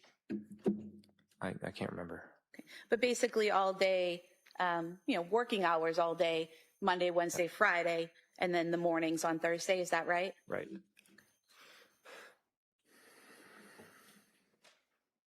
And who would do drop-offs for school? We both would. And what about pickups? Both of us. Together or take turns? Usually we would take turns. Now, at some point in time after Callan was born, did you hire a nanny? Yes. And when was that? I think it was in August or September. Of 2022? Yeah. And who was that nanny? Lainey. I don't remember her last name. Does Elaine Rossi sound familiar? Yeah. And do you recall how many days per week Elaine was going to work when you hired her? I think it was 12 hours. But it wouldn't be 12 hours altogether. It would be spread out over the week. Is that right? Correct. And who was she hired to take care of? Everyone. But mainly it was going to be Callan. Because Cora and Dawson would be at school? For the most part, yeah. And what was the plan for when Elaine would work? Was it that same type of after Lindsay worked shifts or something different? Yeah, the goal was after Lindsay would work. I mean, she never went back to work, but I think we wanted to get her just like oriented with our house and the kids. So we had her start before, and then she was amazing. She was an amazing caregiver, but eventually we decided to let her go because Lindsay was home anyways. Okay. So when you initially hired her in August or September, you said Lindsay was going back to work in October. So is that what you're talking about, that give her that month or so, give Elaine that month or so to get situated and acclimated to the house? Yeah. Okay. Have the kids get used to her. Is that right? Yep. Okay. Elaine, did she also do some cleaning, laundry, and food prep? Yeah. Yeah, she was amazing. Now, during this time frame, and again in the end of summer, fall period of 2022, what types of activities were Cora and Dawson doing? Gymnastics. Are you talking about organized activities or just in general? Organized. I only remember gymnastics. Did they both do the gymnastics? Yeah. And then were they also participating, maybe not in organized situations, but in swimming, soccer, skiing, things like that? Yeah, they were doing swimming. And yeah, Cora and Dawson did skiing. Yeah, Cora started doing soccer. She didn't really like it, but did a little bit. And who took them skiing? I did. And as in terms of the swimming, where would you do that? We did it at Goldfish in Rockland, I think. And then Lindsay took them somewhere in, I think, Plymouth. I don't remember where it was. So you would each take them swimming at various times? Yeah. Okay. Did you also do some swimming at the Kingsbury Club? Yes. And what is the Kingsbury Club? It's like a gym with a pool, and they had childcare, so sometimes they would hang out in the kids' room and we would go work out. And is that in Duxbury? It's on the Kingston-Duxbury line. I'm not entirely sure, but yeah. Okay. And so you could drop the kids off at the daycare portion and go work out or swim or something like that? Yeah, or we could go with them and go swimming. Okay. Did Lindsay work out? Yes, She was very health conscious? I think so. And were you aware that she had been an athlete in both high school and college? Yes. Do you recall what she did? Competitive cheerleading. Now, when you were together, what type of exercise would she do or did she prefer? She did a lot of running. She did the Peloton, and she did there's like some program called Beachbody, I think. Do you recall when she started Beachbody? Maybe in the spring of 2022. I'm not sure. So right before having Callan, would that be accurate? Probably, yeah.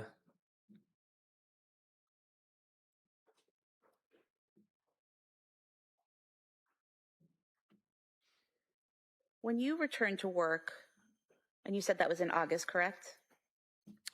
Yes. What was the defendant's demeanor when you returned to work? Increased anxiety and definitely, stressed out. Do you recall describing her as slightly stressed but in good spirits? Yeah. And when she was stressed out, when she was showing some anxiety, how did that manifest? I don't really know how to describe it. I guess it's just any way you can tell that somebody's stressed out. And I don't know, she would say, I'm not looking forward to going back to work. I remember once she said it's just so unnatural to be separated from your newborn, stuff like that. So she didn't want to go back to work? Is that what you're saying? I think she did. It was just a really difficult transition for her. And do you recall attending a wedding on September 17th, 2022? Yeah. And where was that wedding? New Hampshire. Was it just you and Lindsay that went, or did the whole family go? We brought Callan. And when you were at that wedding, do you recall having a conversation with Lindsay about medication? Yes. What did she say to you? We were walking downtown, and she said, I think I'm going to start taking Zoloft. And did she tell you why she wanted to start taking Zoloft? She said, I think it's really going to help with my anxiety and with going back to work. And did she tell you how she was going to go about getting Zoloft? Yeah, I asked her, how are you going to get Zoloft? It's a prescription. And she said, usually just ask the doctor and they'll give it to you. And did she tell you that she was going to see a psychiatrist? Yeah, I believe so. And when she did that, did she tell you who she was going to see? No. Okay. Did you eventually learn the name of the person who she went to see? Months later, yeah. Okay. And who was that? Jennifer Tufts. Okay.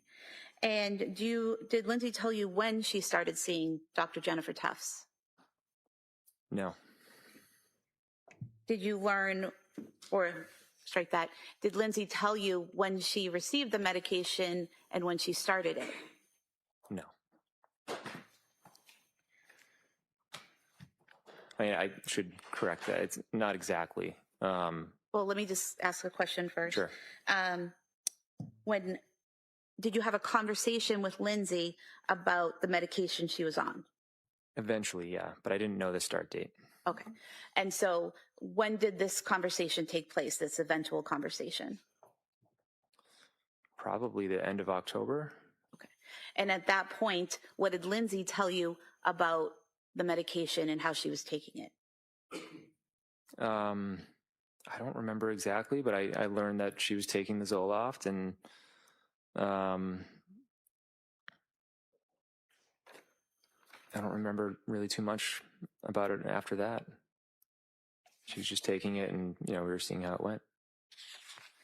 And did you notice any changes in her physically during that time frame that she was on it and you weren't aware she was on it?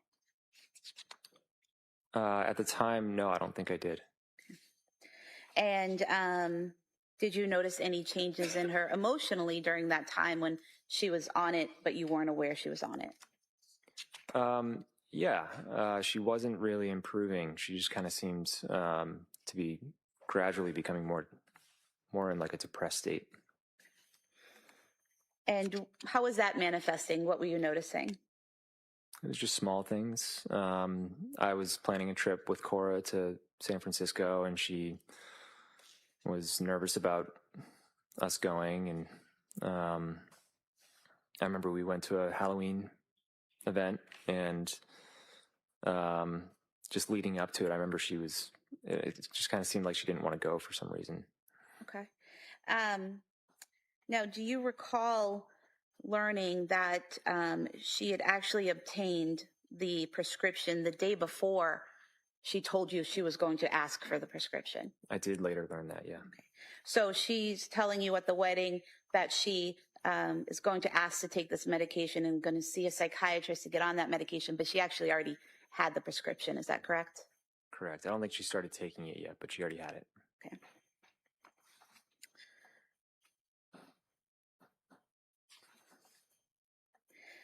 And did Lindsay tell you how long she took the medication for? She may have. I don't remember the exact time frame. I just remember she took it for a period of time, and then her sleep started to suffer, so she stopped taking it. And did she tell you whether or not she spoke to her provider, her doctor, about the troubles she was having? I believe so, yeah. Okay. And did Lindsay tell you that she was advised to double the dose of the Zoloft? She may have. I don't remember. Page 31. You could look at lines 20 to 22 and then just look up when you're Sure. finished.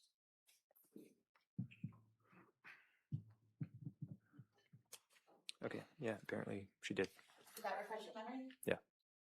And so did Lindsay tell you that she was supposed to double the dose? I guess she did, yeah.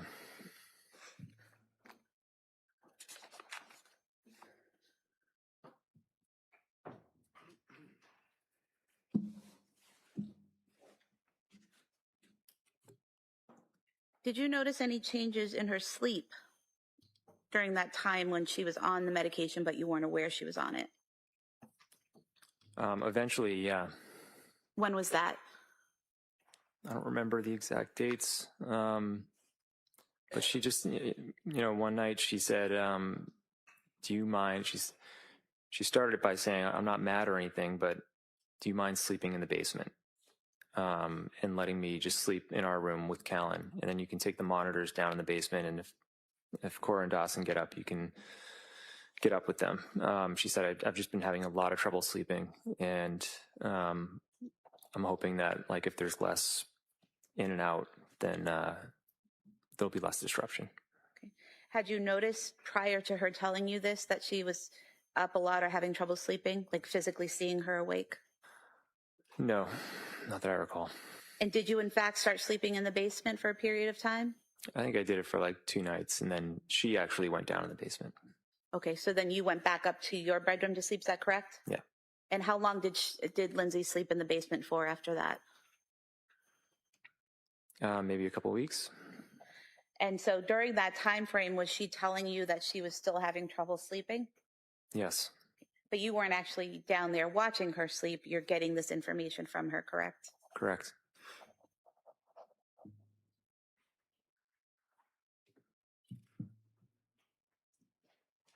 Were you aware that out of the Zoloft prescription she was given, she only took 7 pills? No.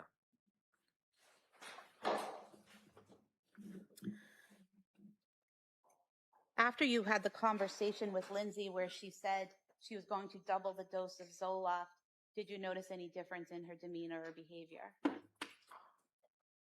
I would say yes. I don't know if I connected it with the doubling of her Zoloft, but over that period of time, she just kept getting worse and worse.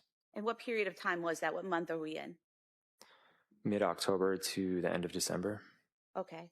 So she got the prescription in September, started taking it in October, took 7 pills, but was having difficulty in December. Is that what you're saying? Yes. From this medication? Yep. Well, I don't know which medication it was from, but yeah. Okay. At some point in time, did Lindsay, switch providers? Yes. And why did she do that? Because whatever she was doing with Jennifer Tufts, it wasn't working. She was only getting worse. And she thought that it would be better if she worked with, I guess, more of like a perinatal psychiatrist. And did she get a referral or a recommendation of where to go? I think so, yeah. Do you know who gave her that recommendation? It might have been my mother. And your mother's a nurse at South Shore Hospital, correct? Yeah. Does she also do labor and delivery work? Yes. Okay. And so do you know which provider or which office she recommended? Yeah, her name is Julie Paul. And was she at the South Shore Perinatal Clinic? Something like that, yeah. Okay. And do you know when that was? I don't know the dates on that.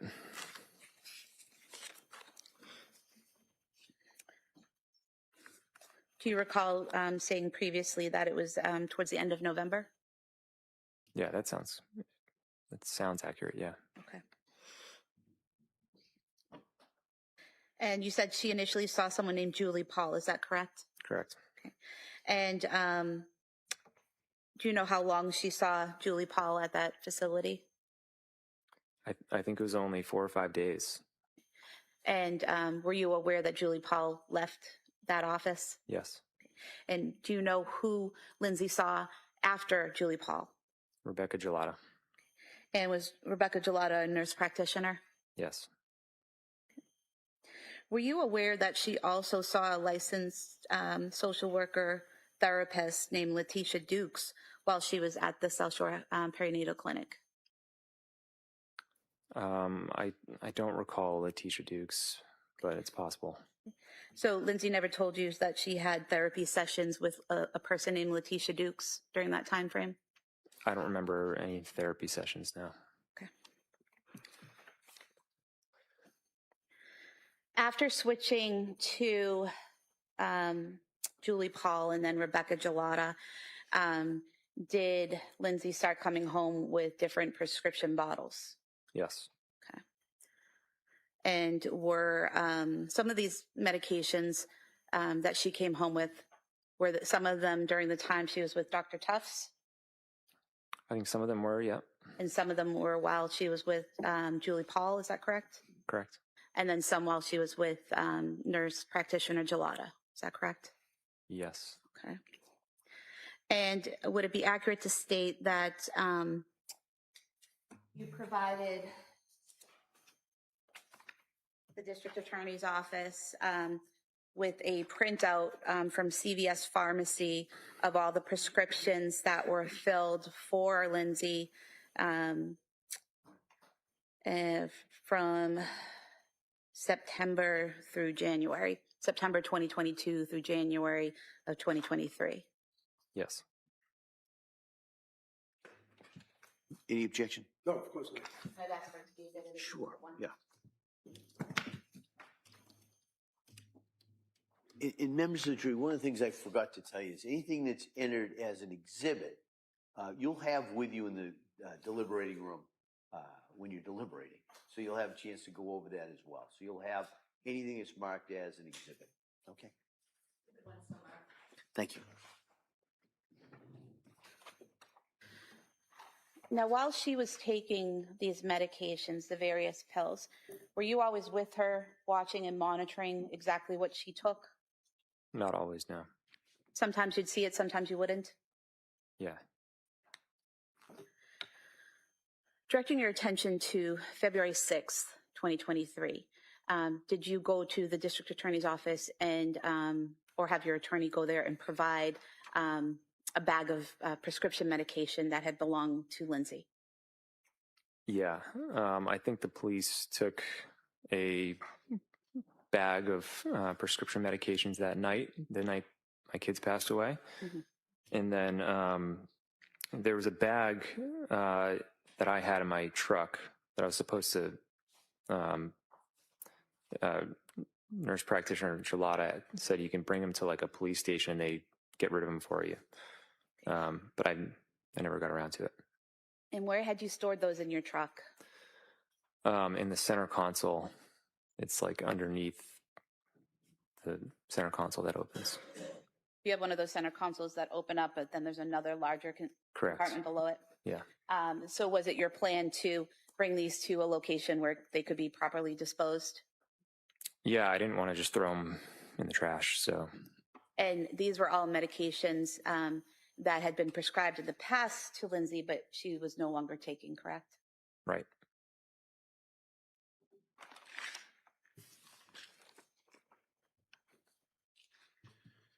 Your Honor, I don't think I have any objection to any of their exhibits, so Okay. she doesn't have to keep showing it to me. That's All right. fine. So I'll assume if you do have an objection, just Sure. rise, let me know. Okay, thank you. So for the record, a bag here with 9 pill bottles as exhibit 2, please.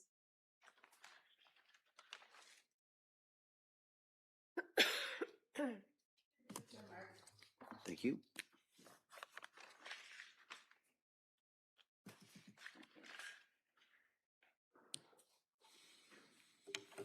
And so looking in exhibit 2, we have the Zoloft that was prescribed by Dr. Tufts and filled on September 15th, 2022. And I think I asked you earlier, you weren't aware that only 7 pills were taken out of this, correct? That's correct. Okay. And then there's another prescription in here for Ativan that was filled on October 26, 2022. Were you aware that only 6 pills were taken out of that bottle? Can you say the date again? October 26, 2022. And how many did it start with? Let's see.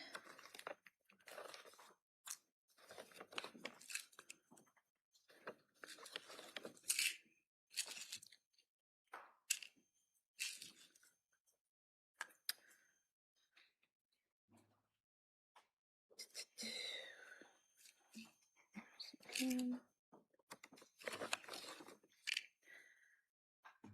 30 pills. Okay. I mean, I don't have those exact numbers on how many she took, but there were adjustments made on the dosage of the Ativan. Mm-hmm. So that aligns with But the question was, were you aware that only 6 pills were taken out of this prescription? No, but I think the context is important. Okay. Were you aware that there was a prescription for buspirone or Buspar filled on October 26, 2022, in which only 2 pills were taken out of the 30 that were prescribed? I found out about the Buspar later, and I didn't know about the number of pills taken. And then were you aware that there was a prescription for hydroxyzine, prescription filled on October 26, 2022 for 30 pills, and that only 3 pills were taken out of this bottle? Which Hydroxyzine? Yeah, what is that? I believe it's in some type of, similar to an antihistamine, like Benadryl or something like that. Oh, okay. I don't really recall much about that drug. Okay. And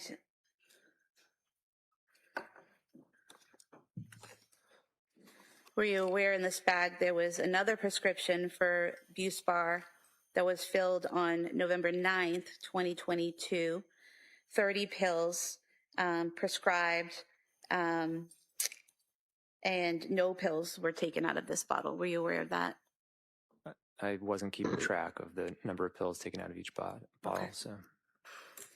And then just ask you about one more, the trazodone, prescribed on November 16th, 2022, by a doctor from South Shore Hospital, 30 pills. Were you aware that only 7.5 pills were taken out of this prescription? No. So there were a lot of pills prescribed, but not a lot of pills taken, correct?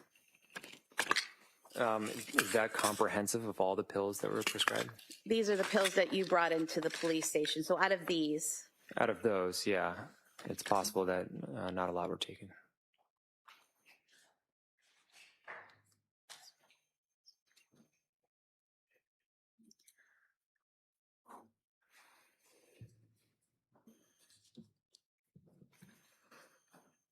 do you recall what was the most amount of pills prescribed?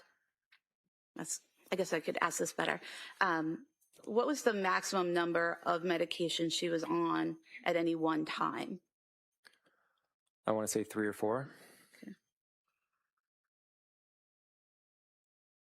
Would it surprise you to know that she, at any given time, the most she was prescribed was 3, but most of the time it was 2 medications that she was prescribed at any given time?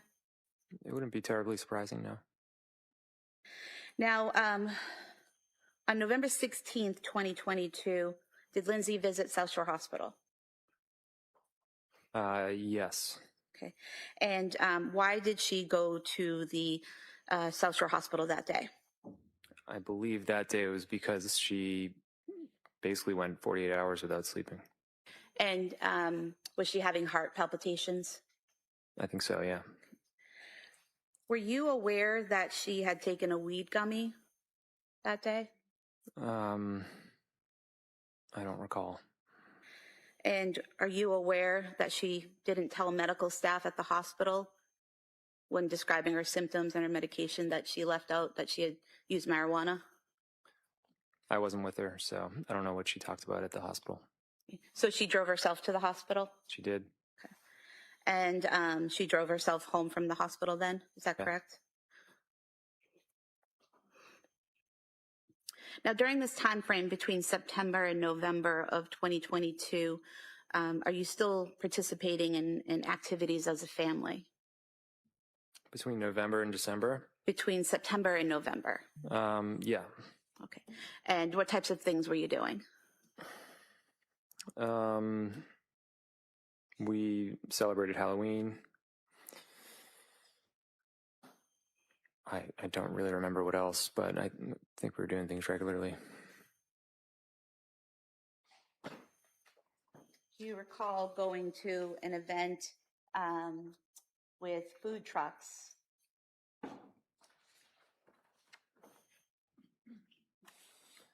Yeah.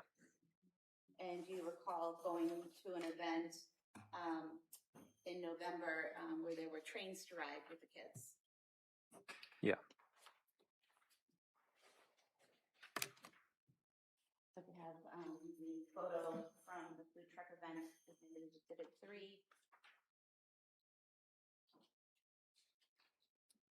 And the photo from the train event is exhibit 4. 3 and 4 somewhere. Can I publish? You may.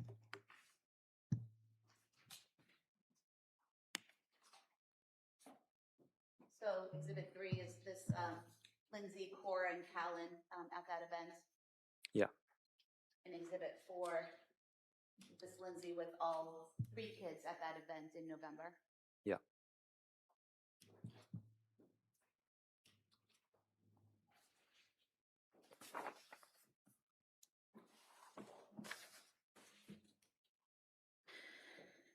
Did you have plans for Thanksgiving that year?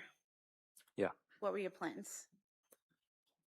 I believe the order was we went to Wallingford, where her parents lived, in the week before, and then the week after, we went to my sister's house, And where did your sister live? What town? South Hamilton. And that was a week after Thanksgiving. Is that right? Correct? I think so. Yeah. Yeah, it was.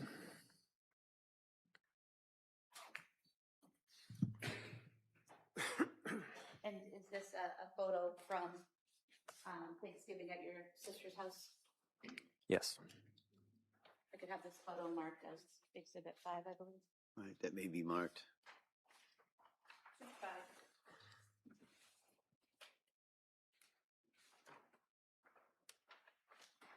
Showing you what's been marked. Exhibit 5. Is this Lindsay here on the left? Yes. And are those your sisters in the photo with her? That's one of my sisters and my sister-in-law. Okay. And have they coordinated outfits for the day? The shirts? Yeah, I think my sister did. What was Lindsay's demeanor that day? She was in rough shape. Rough shape? Yeah. How so? She wasn't talking much. She had low energy. She was really depressed. I just remember when she showed up, my sister-in-law gave her a big hug. And she was able to get through dinner, eat dinner with everyone? Yeah. Okay. She interacted with people, is that correct? I would say very little, but to some degree, sure. And she took care of the kids with you while she was there? We both took care of the kids together.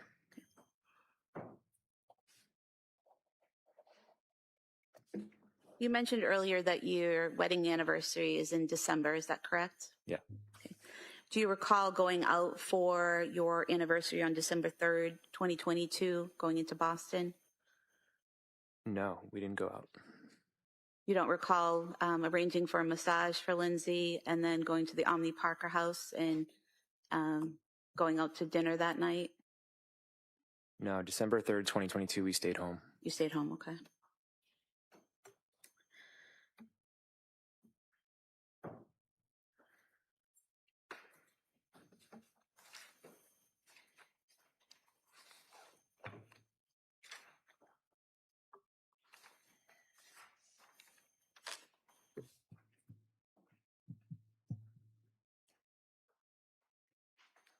Showing you a photo of you and Lindsay.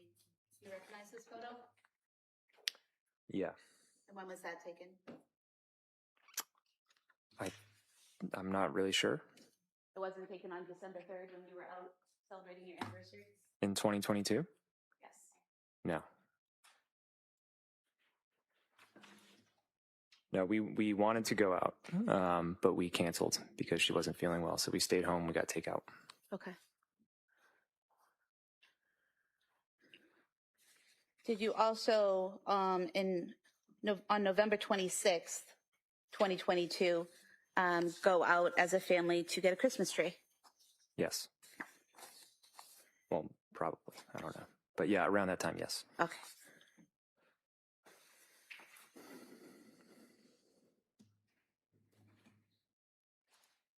Showing you two photos. Are these from that day when you got the Christmas tree? Yeah, that looks accurate.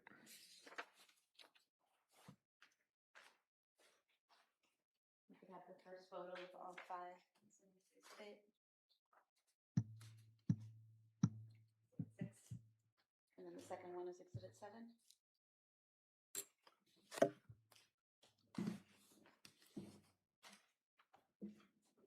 Exhibit 7.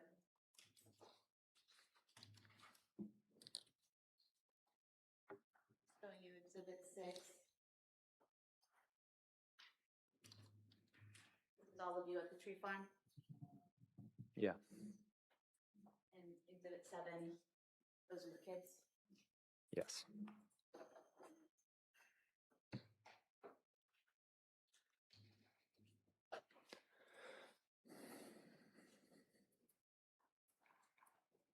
Around December 6th, 2022, Did Lindsay tell you she was starting a new medication?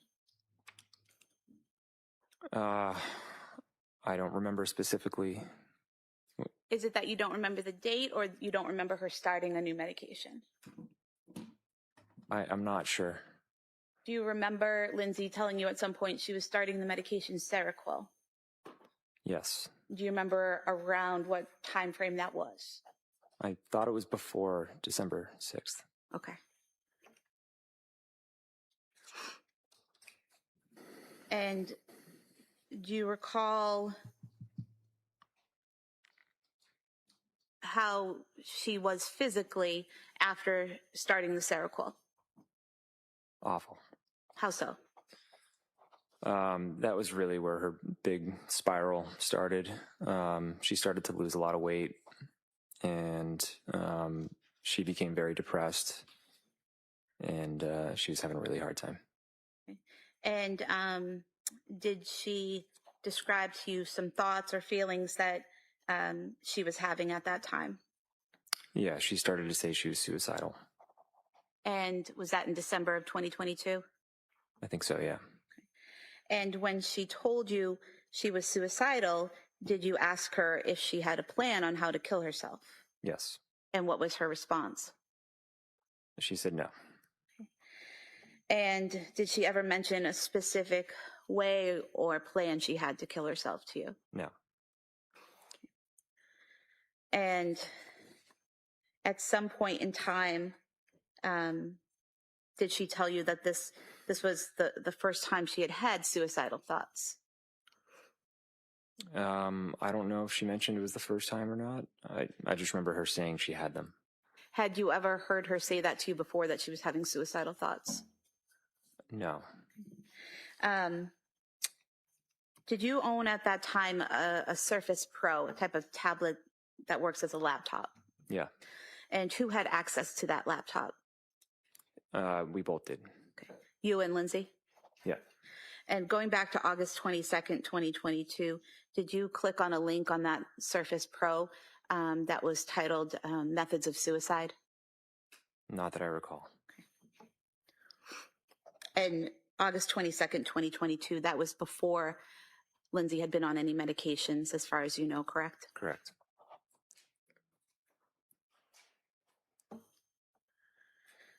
Going back to December, she's told you that she's having these thoughts.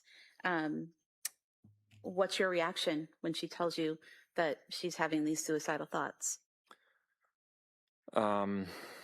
I just wanted to support her.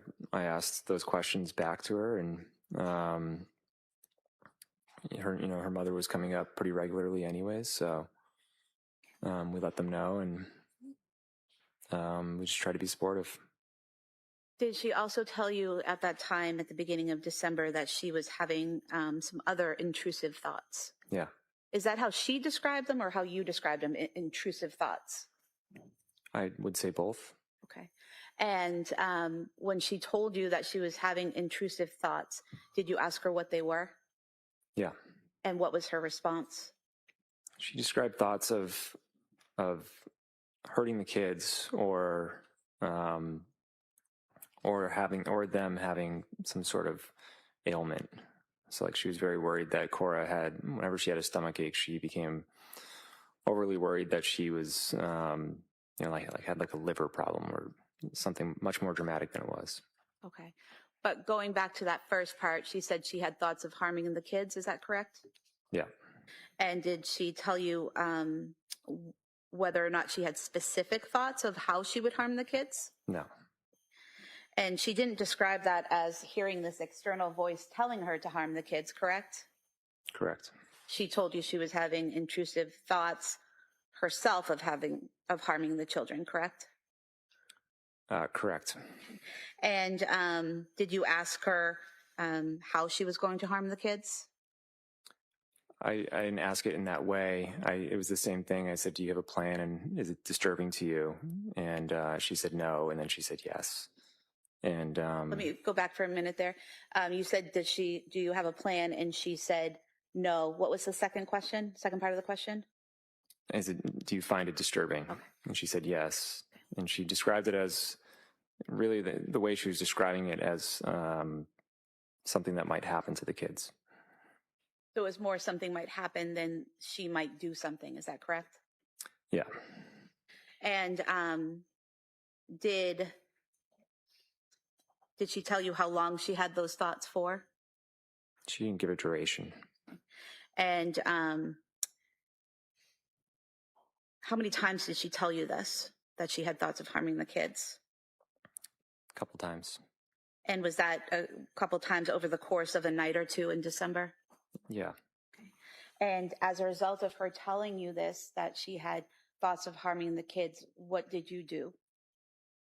Her parents came up, and I think I asked her at some point, do you feel like you need to be kept away from them? And she said no. And then, it was very confusing because a minute later she was making them lunch or playing with them or, getting them ready for bed or whatever it was. So it was confusing in that she wasn't physically harming them at the time, but had these thoughts. Is that what you're saying? Right. I never saw Lindsay harm the kids. And did you also, as a result of these statements, suggest an appointment with nurse practitioner Gelada? It wasn't as a result of these statements. That appointment was set up because we were at her parents' house in Wallingford for Thanksgiving, and she just described how she was feeling on the medication, and she felt that she was addicted to them. Was that the benzodiazepines that she thought she was addicted to? Primarily, and then she was taking Seroquel at the same time, and she might have been taking Trazodone or Remeron, I'm not sure. Okay. Do you recall testifying previously that I called her parents to come up to stay with us, and I told her that I asked her who her doctor was because I was very concerned at this point. She was prescribed 10 different medications in just over 2 months, so it didn't make sense to me. And then you said, so after her parents came up, she said, I have a remote meeting with Rebecca Gelada, and you said, no, it has to be in person. Yeah, I felt like it had to be in person because I just felt like there was a disconnect. I felt like we could figure it out, whatever was going on. Mm-hmm. So it seemed like most of her telehealth appointments were pretty quick, and there just wasn't like a lot of attention. Were you present for these telehealth visits? Only a few of them, okay. And they were after that meeting with Gelada. Okay. And that appointment in person with Gelada was December 6, 2022. Is that correct? That sounds correct. So the thought of harming the kids was after Thanksgiving, but before December 6th. Is that correct? That sounds correct. Were you concerned for the kids' safety at that time? No, I wasn't. And why not? Because she wasn't showing any intention of harming the kids. And she told you she didn't have a plan. Is that correct? Correct.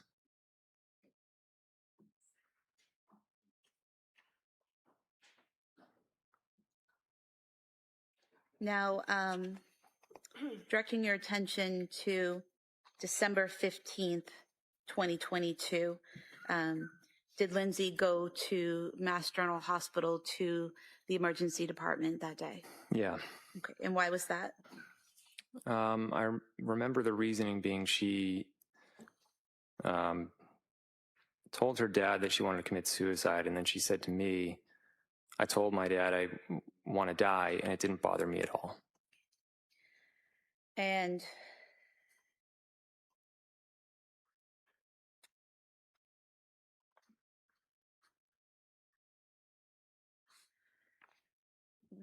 as a result of those statements, you brought her, or did she bring herself to Mass General? I think I brought her that time. And at Mass General, she saw medical staff, correct? Yeah. Okay. And did they recommend to her some type of admission to McLean Hospital? I remember there was one doctor who was in favor of that, and there were two others who were more in favor of a day program. Okay. And did they give you information about a specific day program? Yeah, it was Women and Infants in Providence. And at that time, when Lindsay was saying that she was suicidal, was she asked if she had a plan, By the doctors. or by you? I was always checking in with her, and she never told me that she had a plan. I'm not sure what the doctors asked her. Okay.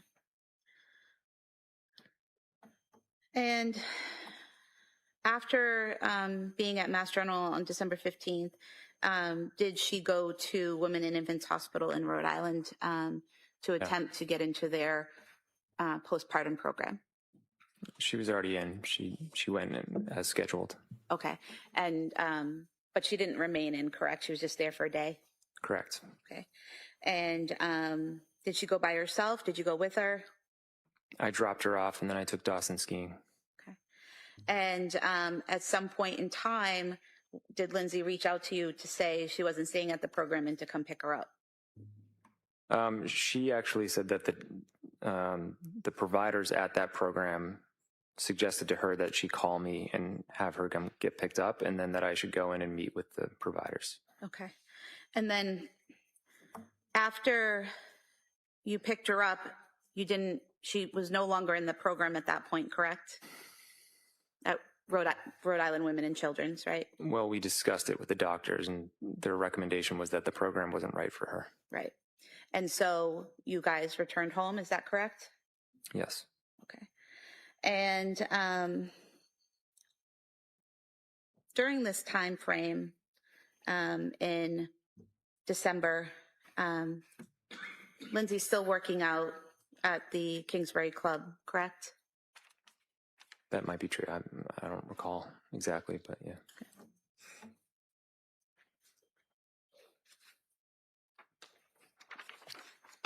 Do you recall her going to the Kingsbury Club on December 6th, 13th, 16th, 17th, or 18th?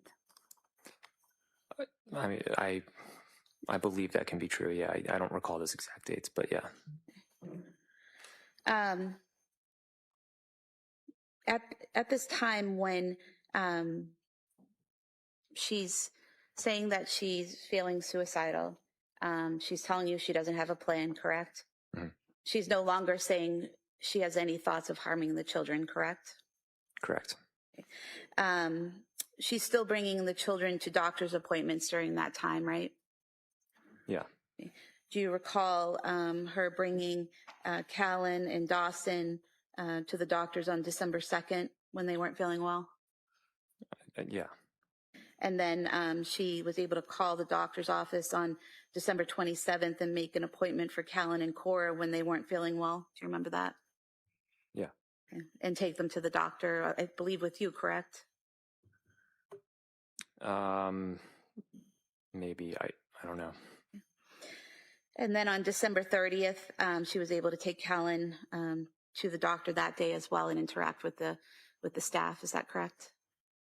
Probably. Then you returned to Mass General Hospital, the emergency department, on December 31st. Is that correct? Yes. And why did you go back on the 31st? Because she was still talking about thoughts of suicide, and I was exhausted. I said, I think it's time to go to McLean, and we didn't have a diagnosis, so we just didn't really know what was wrong. And I think for me, I was hoping that McLean could really evaluate her and try to figure out the best path forward. Okay, so the path to getting to McLean was to go to the emergency department at Mass General and be referred to McLean. Is that correct? Yes.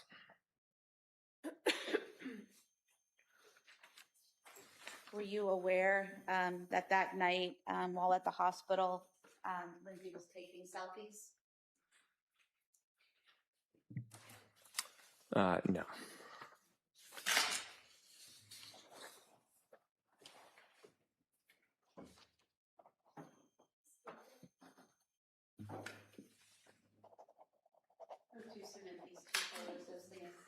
Right, that may be admitted, or they may be admitted.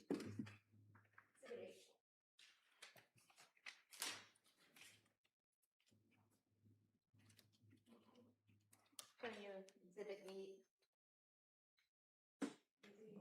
a selfie at the hospital, is that correct? Are you asking me? Yes. Yeah, I can see that. Yeah. And then the second page is just her legs in the doorway, is that correct? Yep.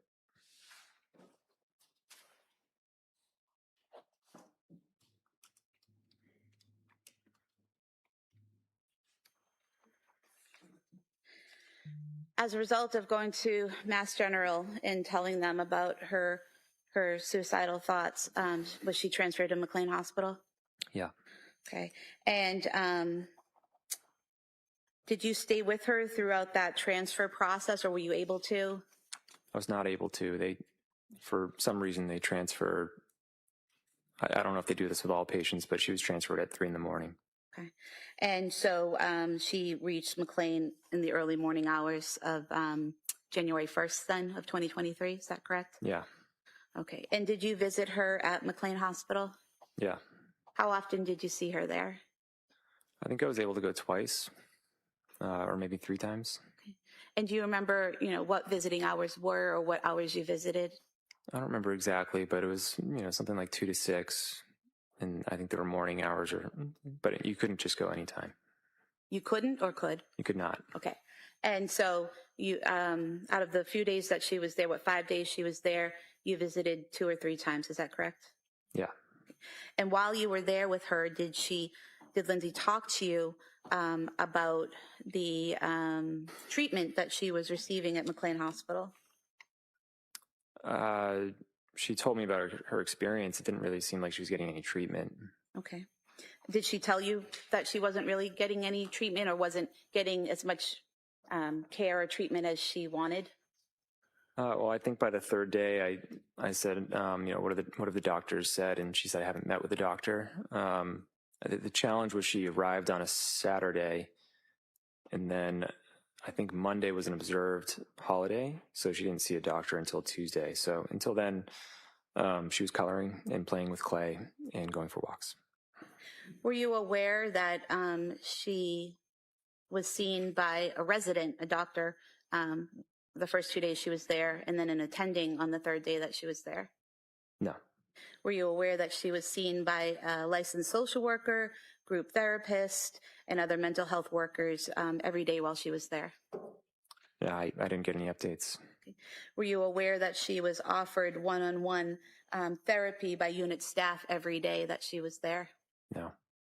Did you know that she participated in group therapy on January 1st for 45 minutes, a session about illness and symptom management? I was aware of some group activities. I didn't know the details of it. Okay. And were you aware that she participated in 2 group therapy sessions, one for 45 minutes and one for 50 minutes, one on self-compassion and one on illness and symptom management on January 3rd? I wasn't aware of the subject of any of the meetings now.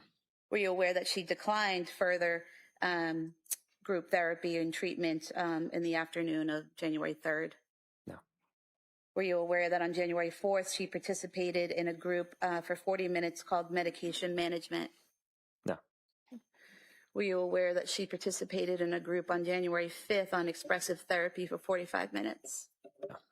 And were you aware that she declined further treatment 2 times on January 5th, one to attend group therapy and one to attend a session on cognitive behavioral processes? No. Were you aware that Lindsay asked the doctors to be discharged on the 6th, Friday the 6th, because she wanted to go to Cora's birthday party on the 7th? Not that I recall. Were you aware, or did Lindsay tell you that she then asked the doctors to discharge her on January 5th because she wanted to go home and get ready for the party? I wasn't aware of Lindsay asking the doctors to be discharged. Okay. Were there any insurance issues in terms of insurance refusing to pay for her stay at McLean Hospital? We didn't really get to that point. You weren't advised by the social worker or any staff there that there were any issues with your insurance, is that correct? Yeah, that's correct, but I wouldn't have cared either. Would you have just paid for it if needed? I would have paid anything. Yeah. Ms. Sprague, is this a good time to break? Yes. All right, so members of the jury, we're going to break for the afternoon recess, and we'll see you back here about 2 o'clock, okay? Court, all rise. Good. Close your notebooks, place them on your chairs.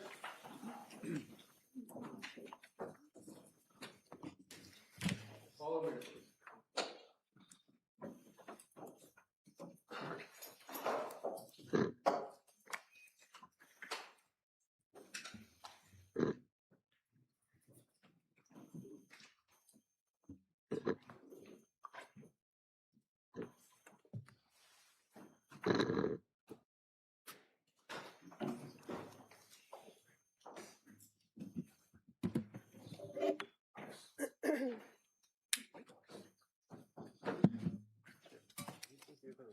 All right. Counsel, anything we need to address before the break? No, Your Honor. All right, so we'll see everybody about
Anything we need to talk about before we bring the jury in?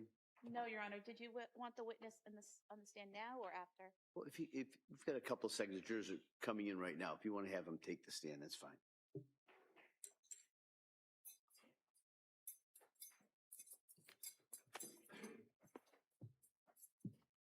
Right this way, sir.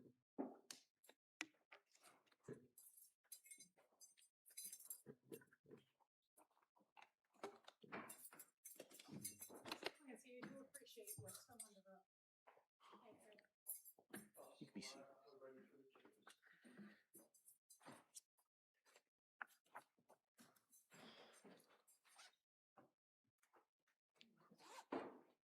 Court, all rise.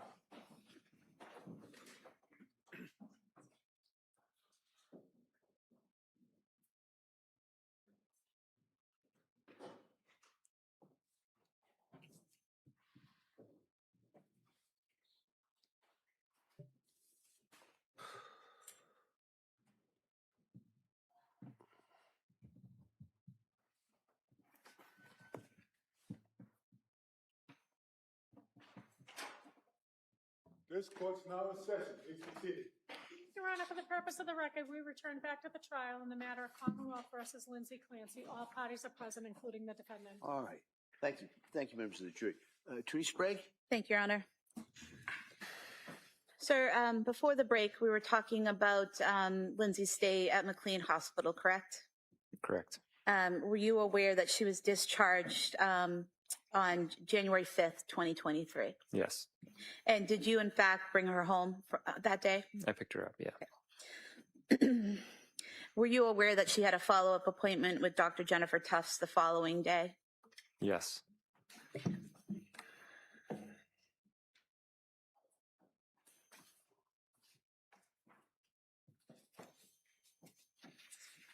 want to show you some photos here of the children and just ask if this is a fair and accurate depiction of how they looked in January of 2023.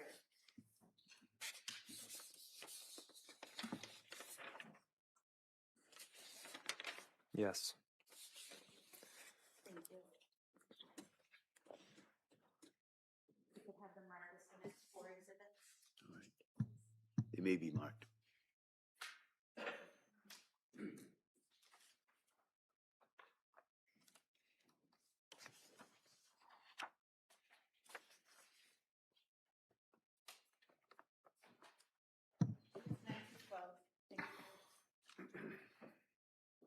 So showing you exhibit 9. This is Cora, correct? Yes. Can you tell us a little bit about what Cora was like in January of 2023, what her interests were? Your Honor, I'm going to object at this point. Counsel, can I see it sidebar?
So, sir, if you could just tell us a little bit about Cora's interests at that time. Cora was into princesses. And she had a lot of friends. And she just liked taking care of people. And showing you exhibit 10, Dawson, correct? Yes. What kind of things was Dawson interested in 2023? He was into firefighters and trucks And he liked Paw Patrol. Exhibit 11, Alan. He's only 8 months old, correct? Correct. Did he have any interest or He was just a happy baby. baby? And then just showing you briefly Exhibit 12. Does this picture clearly indicate their sizes in relation to each other in January of 2023? Yes.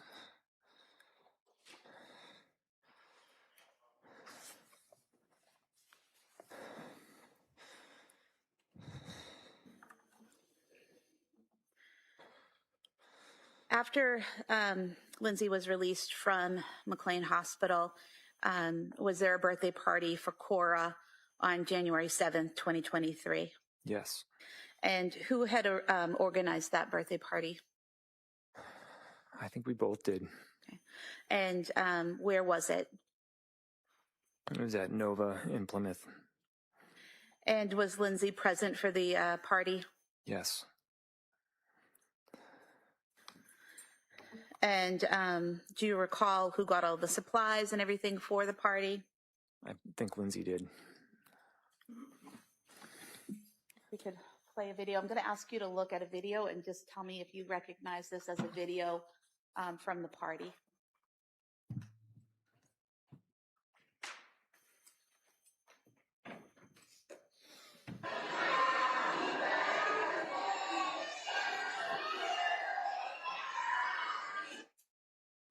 Or was that from the party? Yeah.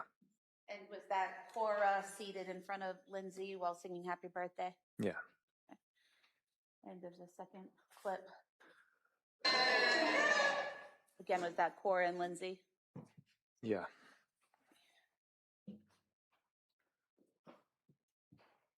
Hope to have the birthday videos. That's the next exhibit. That may be admitted. 13 so far.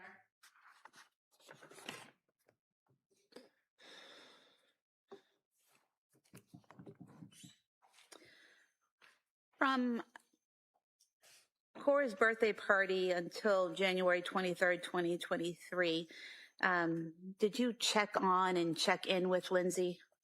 Every day. And how did you do that? I would ask her in the morning how she's feeling, how she slept.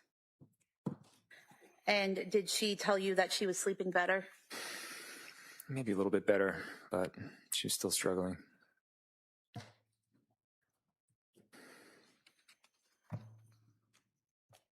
And did you ask her during that time if she had suicidal thoughts? Yeah. And what was her response? She told me no. She told you what? She said no. No. Did she ever tell you during that time period that she was having thoughts of harming the children? No. Did you as a family go to the Museum of Science on January 8th, 2023? Yes. Was the defendant able to participate in activities with the children while at the museum on January 8th? Yes. I'm going to pull up some photographs. Just ask you to ID or identify everyone in the photograph so that the jurors can follow their movements through the video footage in the video. So if I may, down here in the maroon colored shirt, It's Dawson. Dawson, okay. And in the red skirt, Cora. and in the gray jacket, Lindsay. and here pushing the carriage. That's me. And is Callan in the carriage at that time? Yeah.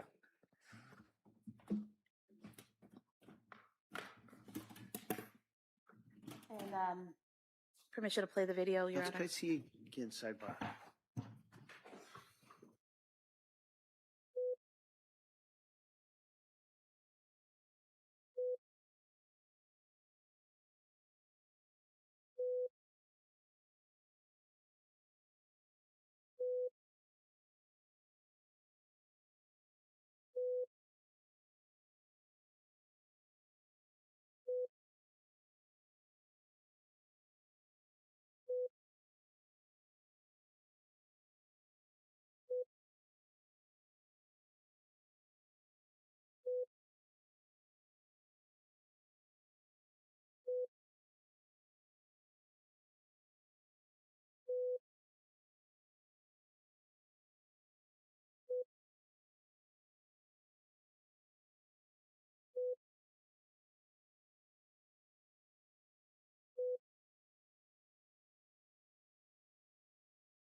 Your Honor, at this time, we've moved to submit the still photograph and the video pursuant to the discussion at sidebar. I'd move to submit the full video in as one exhibit for identification and the timeline video as the exhibit. Timeline. Do we, you can submit a copy of that later? No, there's the full video that was provided by the Right. Museum of Science, and then there's a timeline that was created following the family through the museum. And you can get snippets from this video. Okay, that's fine. So for identification, Museum of Science video. Exhibit C, so marked.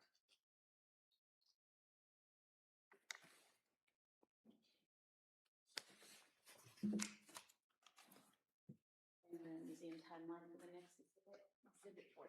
So marked.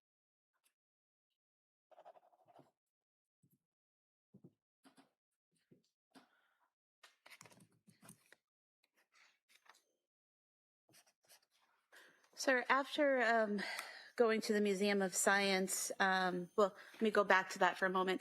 At the Museum of Science, do you recall the defendant being able to interact with the children at exhibits that required, manipulating knobs and materials and showing the children how to do those exhibits and interacting with them at those exhibits? Yeah, Lindsay was always able to interact with our kids, even including at the Museum of Science. And then after your trip to the Museum of Science, do you remember going to the Charlie Horse restaurant with the kids and Lindsay? Yes. And how soon after the Museum of Science was that? Do you recall? I don't recall the exact dates. Okay. And what type of place is the Charlie Horse restaurant? It's like a family restaurant with games. And how was the defendant's demeanor at the restaurant? It was good. I was hopeful Why were you hopeful? because she seemed much better. And then on January 14th, 2023, were you able to go to brunch with your friends while the defendant was home with the children? Yeah. And about how long were you gone? About 2 hours. Were there any issues or problems that you were aware of while you were gone? No. She encouraged me to go. She said, "You've just been inside a lot. You should go out." And it was fine. And while you were there at brunch, she send you photos of the kids and text messages? I think so, yeah.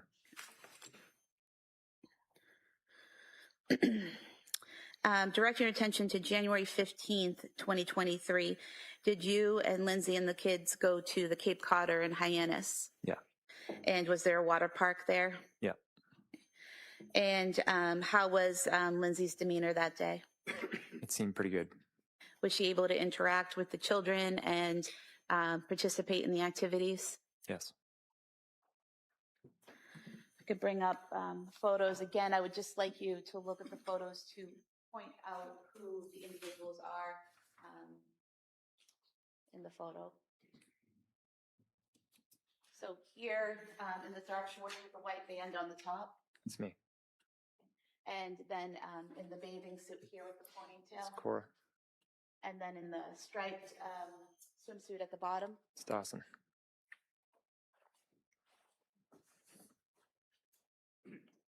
And then here in the black bathing suit without shoulder straps, Lindsay. Lindsay. And that was Cora with her? Yes. And in this third photo, is that Lindsay with Callan in her arms? Yeah.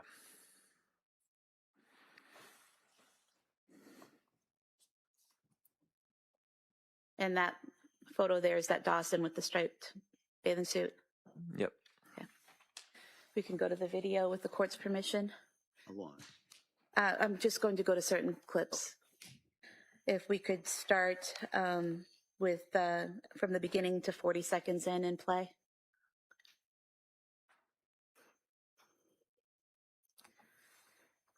Sir, if you could tell us who, well, can you confirm that that's you and the children and Lindsay arriving now? Yes.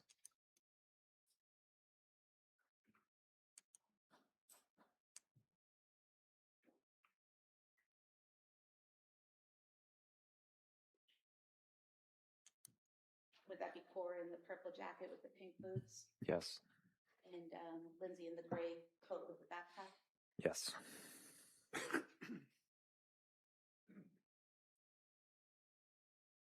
And then if we could go to 139.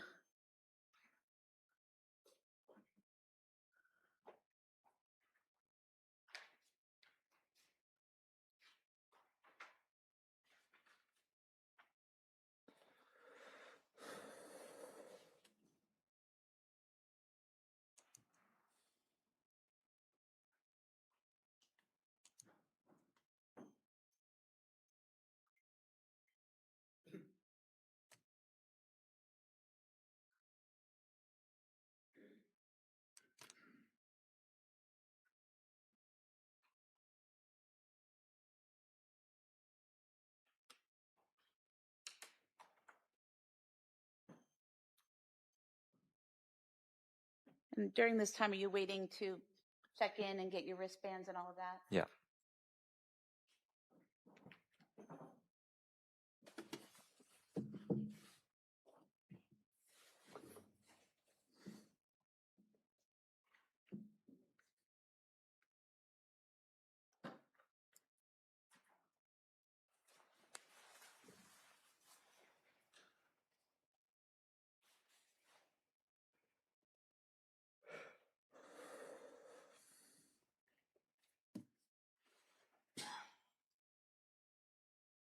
We could go to 647.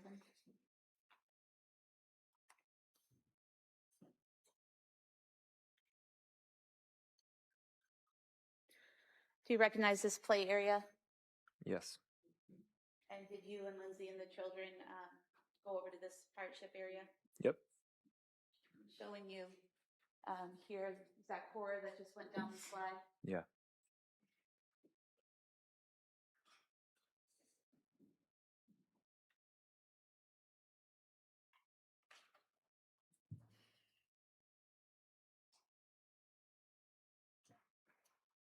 And is that you there by the slide? Yeah. We can go to 1122.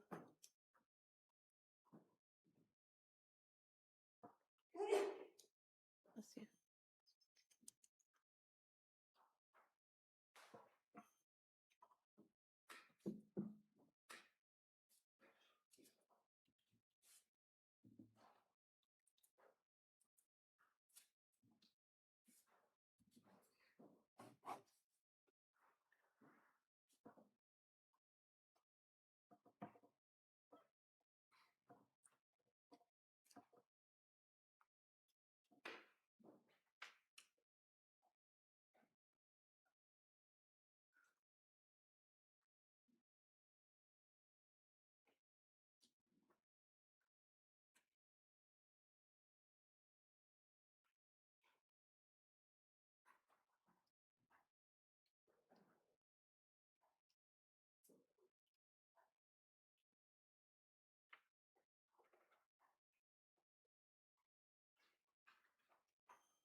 We could go to 1406. Oh.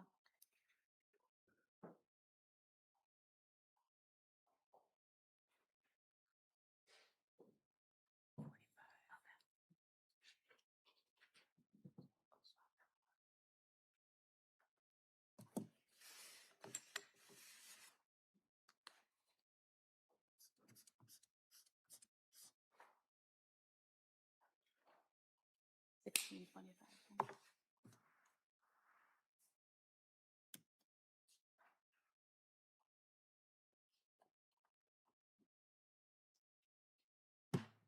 Sir, here at 1625. that Cora and then Lindsay that go down the slide together? Yeah.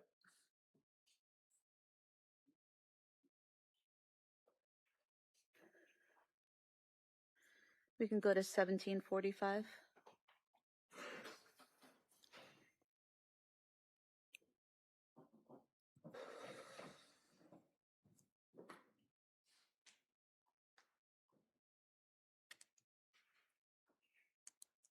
Got the same thing here. Yeah.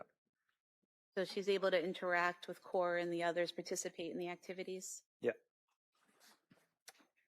If we could go to 4753, please.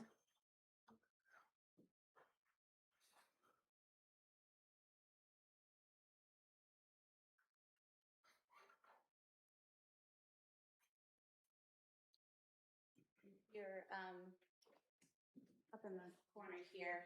Yeah. Is this you and Dawson and Cora entering the pool area? Yeah. Lindsay was with Callan at that time, correct? Yes. So you were comfortable with her being off in a separate area with Callan while you were with Cora and Dawson that day? Yeah. Okay. That's all. Thank you. I move to submit the pod photos and timeline. Again, let me just see over here just briefly, just so I have that straight.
Exhibit with the guidelines at sidebar. All right, pursuant to our discussion, that portion may be admitted.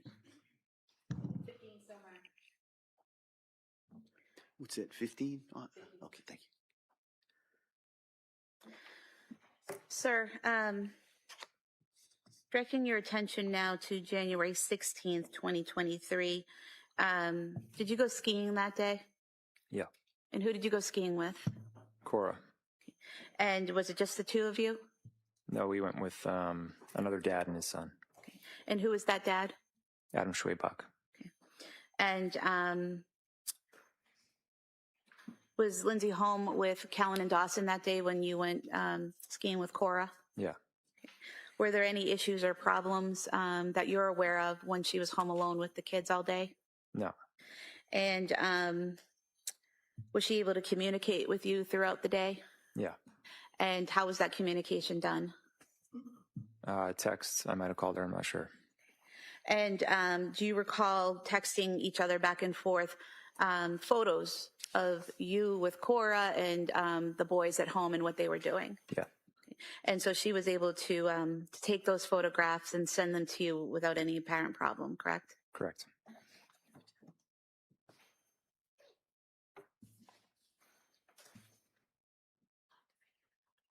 Show you the 3 text messages with the attached photos. If you can see those.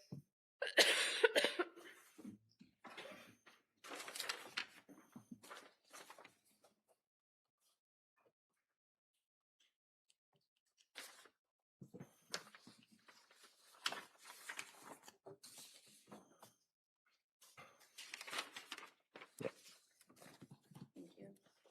And sir, are these accurate copies of the text messages with the photos that were sent between yourself and the defendant on January 16th, 2023? Yes. If I could move to have these marked as the next 3 exhibits, Your Honor. They may be admitted.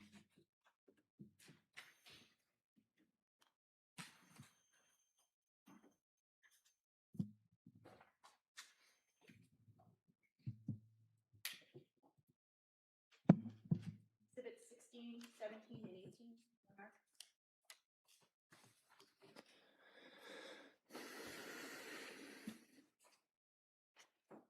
And so, sir, showing you the first photo, which was marked Exhibit 16.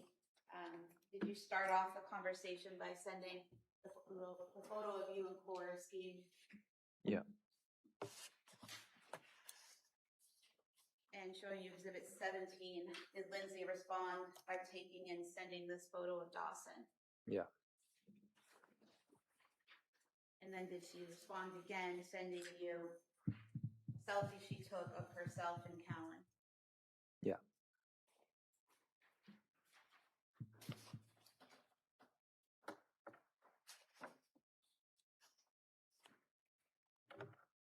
And you felt comfortable leaving Callan and Dawson home with her that day? Yeah. And why is that? She seemed to be doing a lot better. In what ways did she seem to be doing better? Her mood seemed better. She was more active, and she was able to partake in more things. She was also going to the gym during that time as well, correct? The Kingsbury Club? That sounds right. Yeah.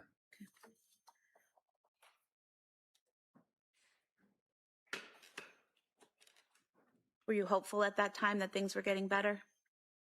Yeah. Did Lindsay's parents visit you the weekend of January 21st through the 22nd? Yeah. And whose idea was that? Do you recall? I think it was theirs. I think they were just coming to visit to say hi. Okay. And what did you guys do that weekend? We just hung out and went to a friend's house on Sunday. They left after we got back from there. And whose friend's house did you go to that Sunday? The Carneys. Carneys, okay. And who went to the Carneys? Lindsay, myself, Dawson, and Cora. And what did you do there? There was a fire, and I think we roasted marshmallows or something like that. Okay. And how was Lindsay's demeanor that day? She was quieter that day. So, I mean, that was the extent of it. Was she able to interact with the Carneys? Yeah, but she's quiet. Okay. And you said you returned home and then her parents left? Yeah.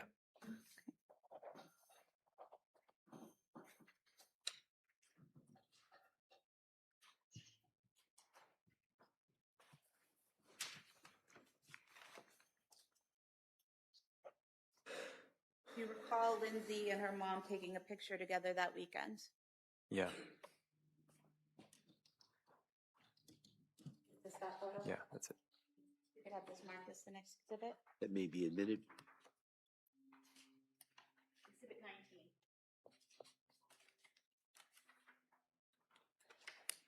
And Lindsay seemed to be doing better that weekend, correct? Overall, yeah. Were you aware that her mother had sent her a text saying something to the effect of, "I'm glad you're doing so much better"? I became aware of that later, yeah. And just showing exhibit 19.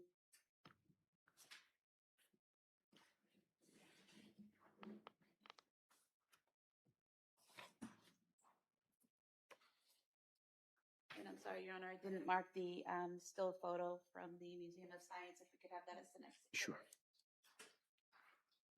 Exhibit 20. Thank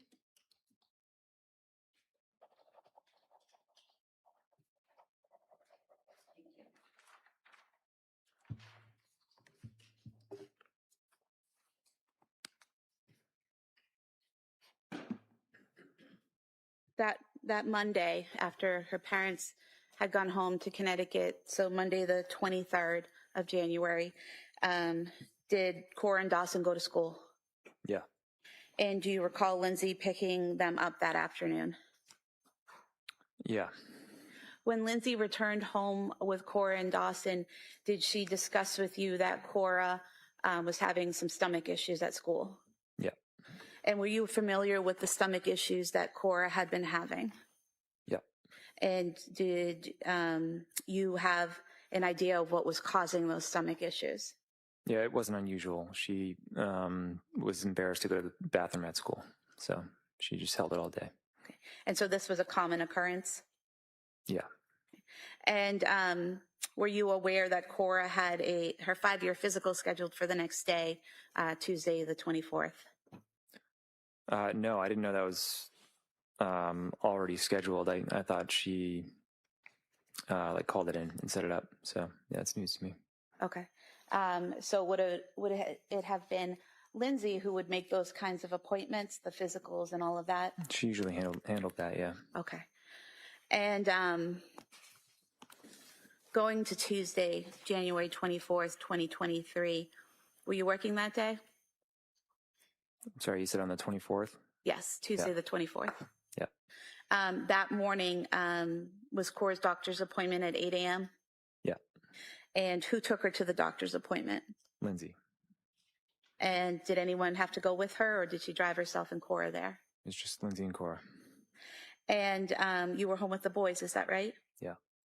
And while you're with the boys and Lindsay's with Cora at the doctor's, are you sending text messages and photos back and forth? Yeah. And why did you send a photo of Dawson to Lindsay that morning? Because he dressed himself completely for the first time.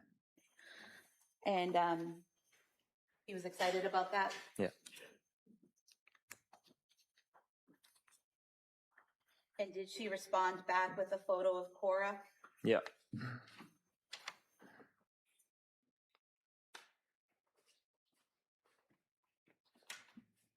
Are these the photos you sent back and forth? Yeah. I could have the photo of Dawson as the next exhibit and the photo of Cora as the following. All right, they may be admitted.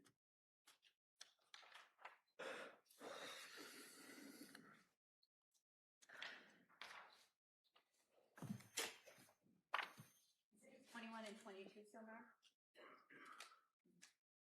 Publishing these. Exhibit 21. And exhibit.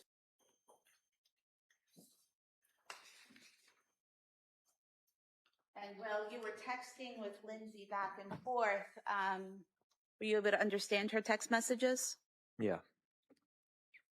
Did she seem to understand yours in response? Yes. Did she return home? Yes. And do you recall around what time she got home that morning? 8:30. And once she got home, what did you do? I think I got ready for work. And While you were downstairs working in your office, do you know what Lindsay and the kids were doing? They built a snowman and they did some art projects. And how did you know this was happening? She texted me a picture. So Lindsay was continuing to text you and send you photographs throughout that day? Yeah, and I went up to say hi at one point. Okay.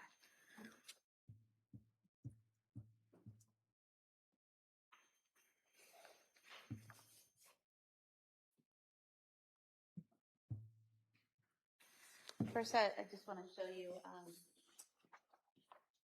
the text messages back and forth. The text being on the right-hand side. If you want to look through there and just see if you recognize the messages going back and forth between you and Lindsay that morning or that day. This is it says activity sensor. Excuse me? I think this is something else.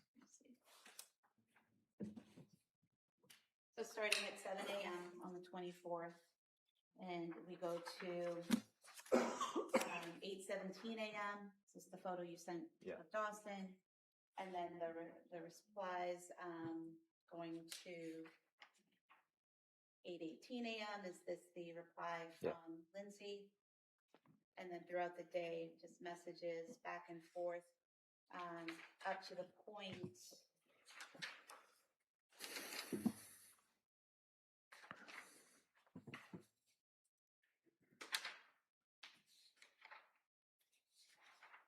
Page 940, where Lindsay's sending you the photos of the kids in the snow. Is that correct? Yeah. Okay. We could have the text messages marked as the next exhibit. All right, that may be admitted. Exhibit 23.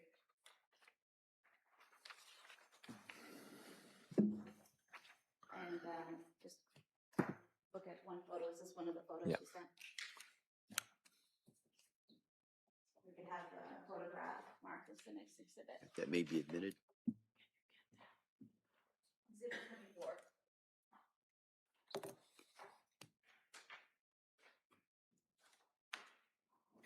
How often do you think or do you remember going upstairs that day to interact with Lindsay and the kids?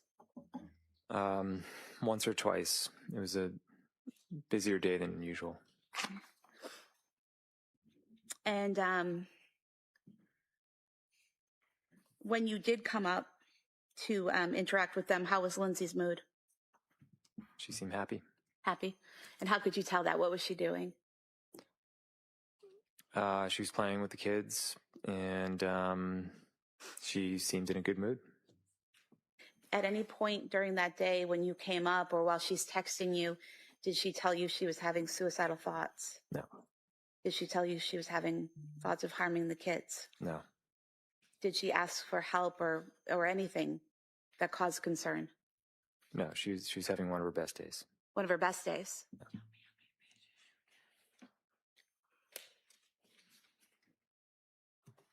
I want to direct your attention to 4:53 p.m. that day.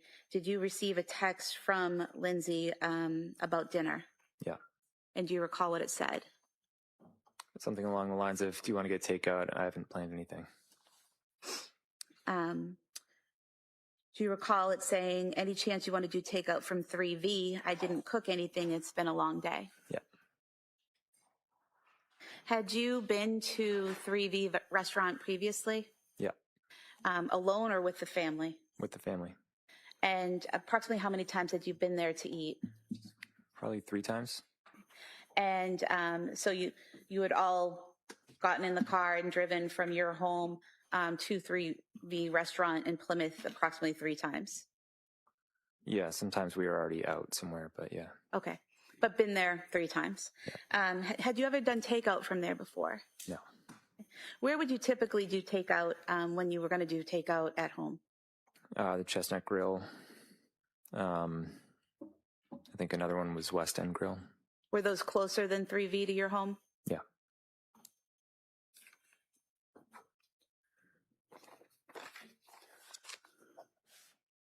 So Lindsay suggested 3V and you agreed, is that correct? Yeah. Okay. Did she send you another text at 4:56 p.m.? asking you to take a look at the menu? Yeah. And did you send a text at 5:06 p.m. About Callan? Yeah, I asked if he had taken a nap. And did she respond? Yeah. And what was her response? That it was a shorter nap and he was awake. And at that time, did you also send a separate text asking what she was getting at 3V? Yeah. And what was her response? I don't remember what she ordered. Do you recall a Mediterranean power bowl? Yeah, that sounds right. And did she ask you what you were getting? Yeah. And at 5:08 p.m., did you respond? Yeah. And what did you tell her? I forget what it was. Do you recall scallop and pork belly risotto? Yeah. That was it? Yep. Who called in the order to 3V? Lindsay. Once the order was placed, what did you do? I came upstairs. I took Callan for a minute, and then I rocked him by my knees, kissed Cora on the head, and I said, I'll be right back. And what was Dawson doing when you were leaving? He was eating chicken nuggets on the couch. And do you recall if he was using a bowl or a plate? It was a bowl.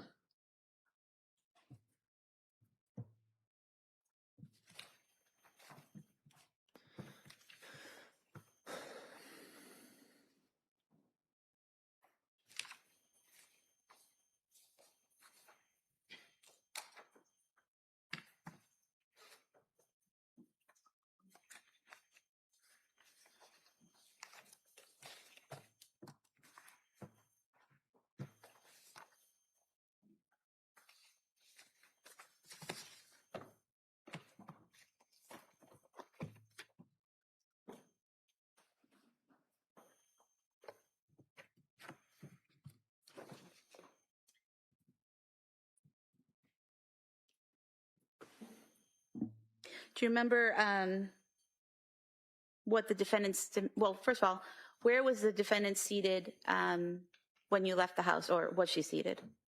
She was standing in the And where doorway. was she? In the doorway of the living room. And was that the doorway by the front door or the doorway by the basement door? It was the doorway by the basement door. Okay. And did she have Callan, or where was Callan? She had Callan. Okay. And what was her demeanor? Normal.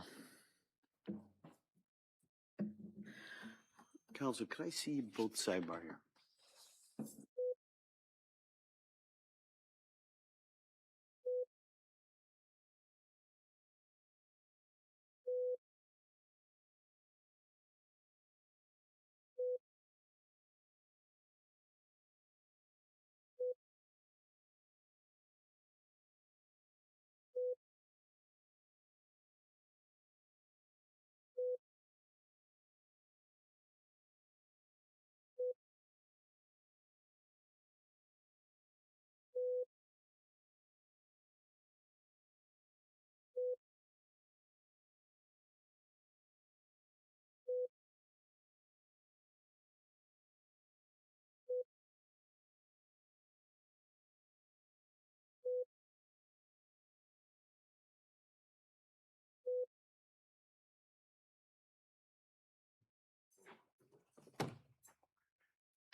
All right. Members of the jury, we're going to break at this point for the day.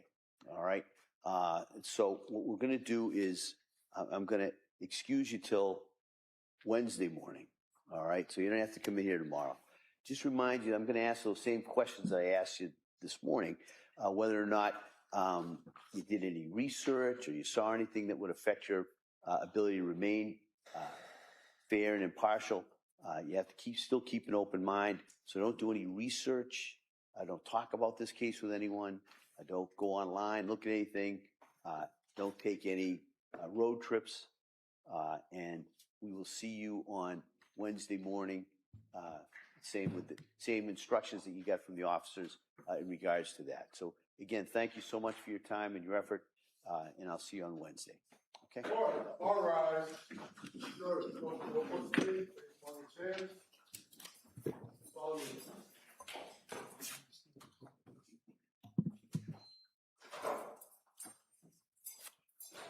You're all set.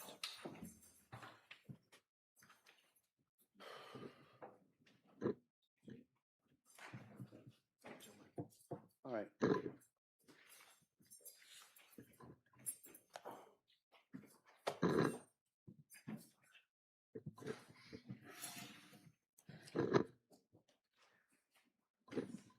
Jurors of excellent report. This court's in session. Please be seated. Counsel, anything else we need to address before Wednesday? I'm not sure if you want to discuss the view. Oh, yeah, let me see Counsel over here.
All right. I want to thank everyone. And so we're going to be in recess on this matter until Wednesday at 9 a.m. All right, so we'll be in recess. Court, all rise.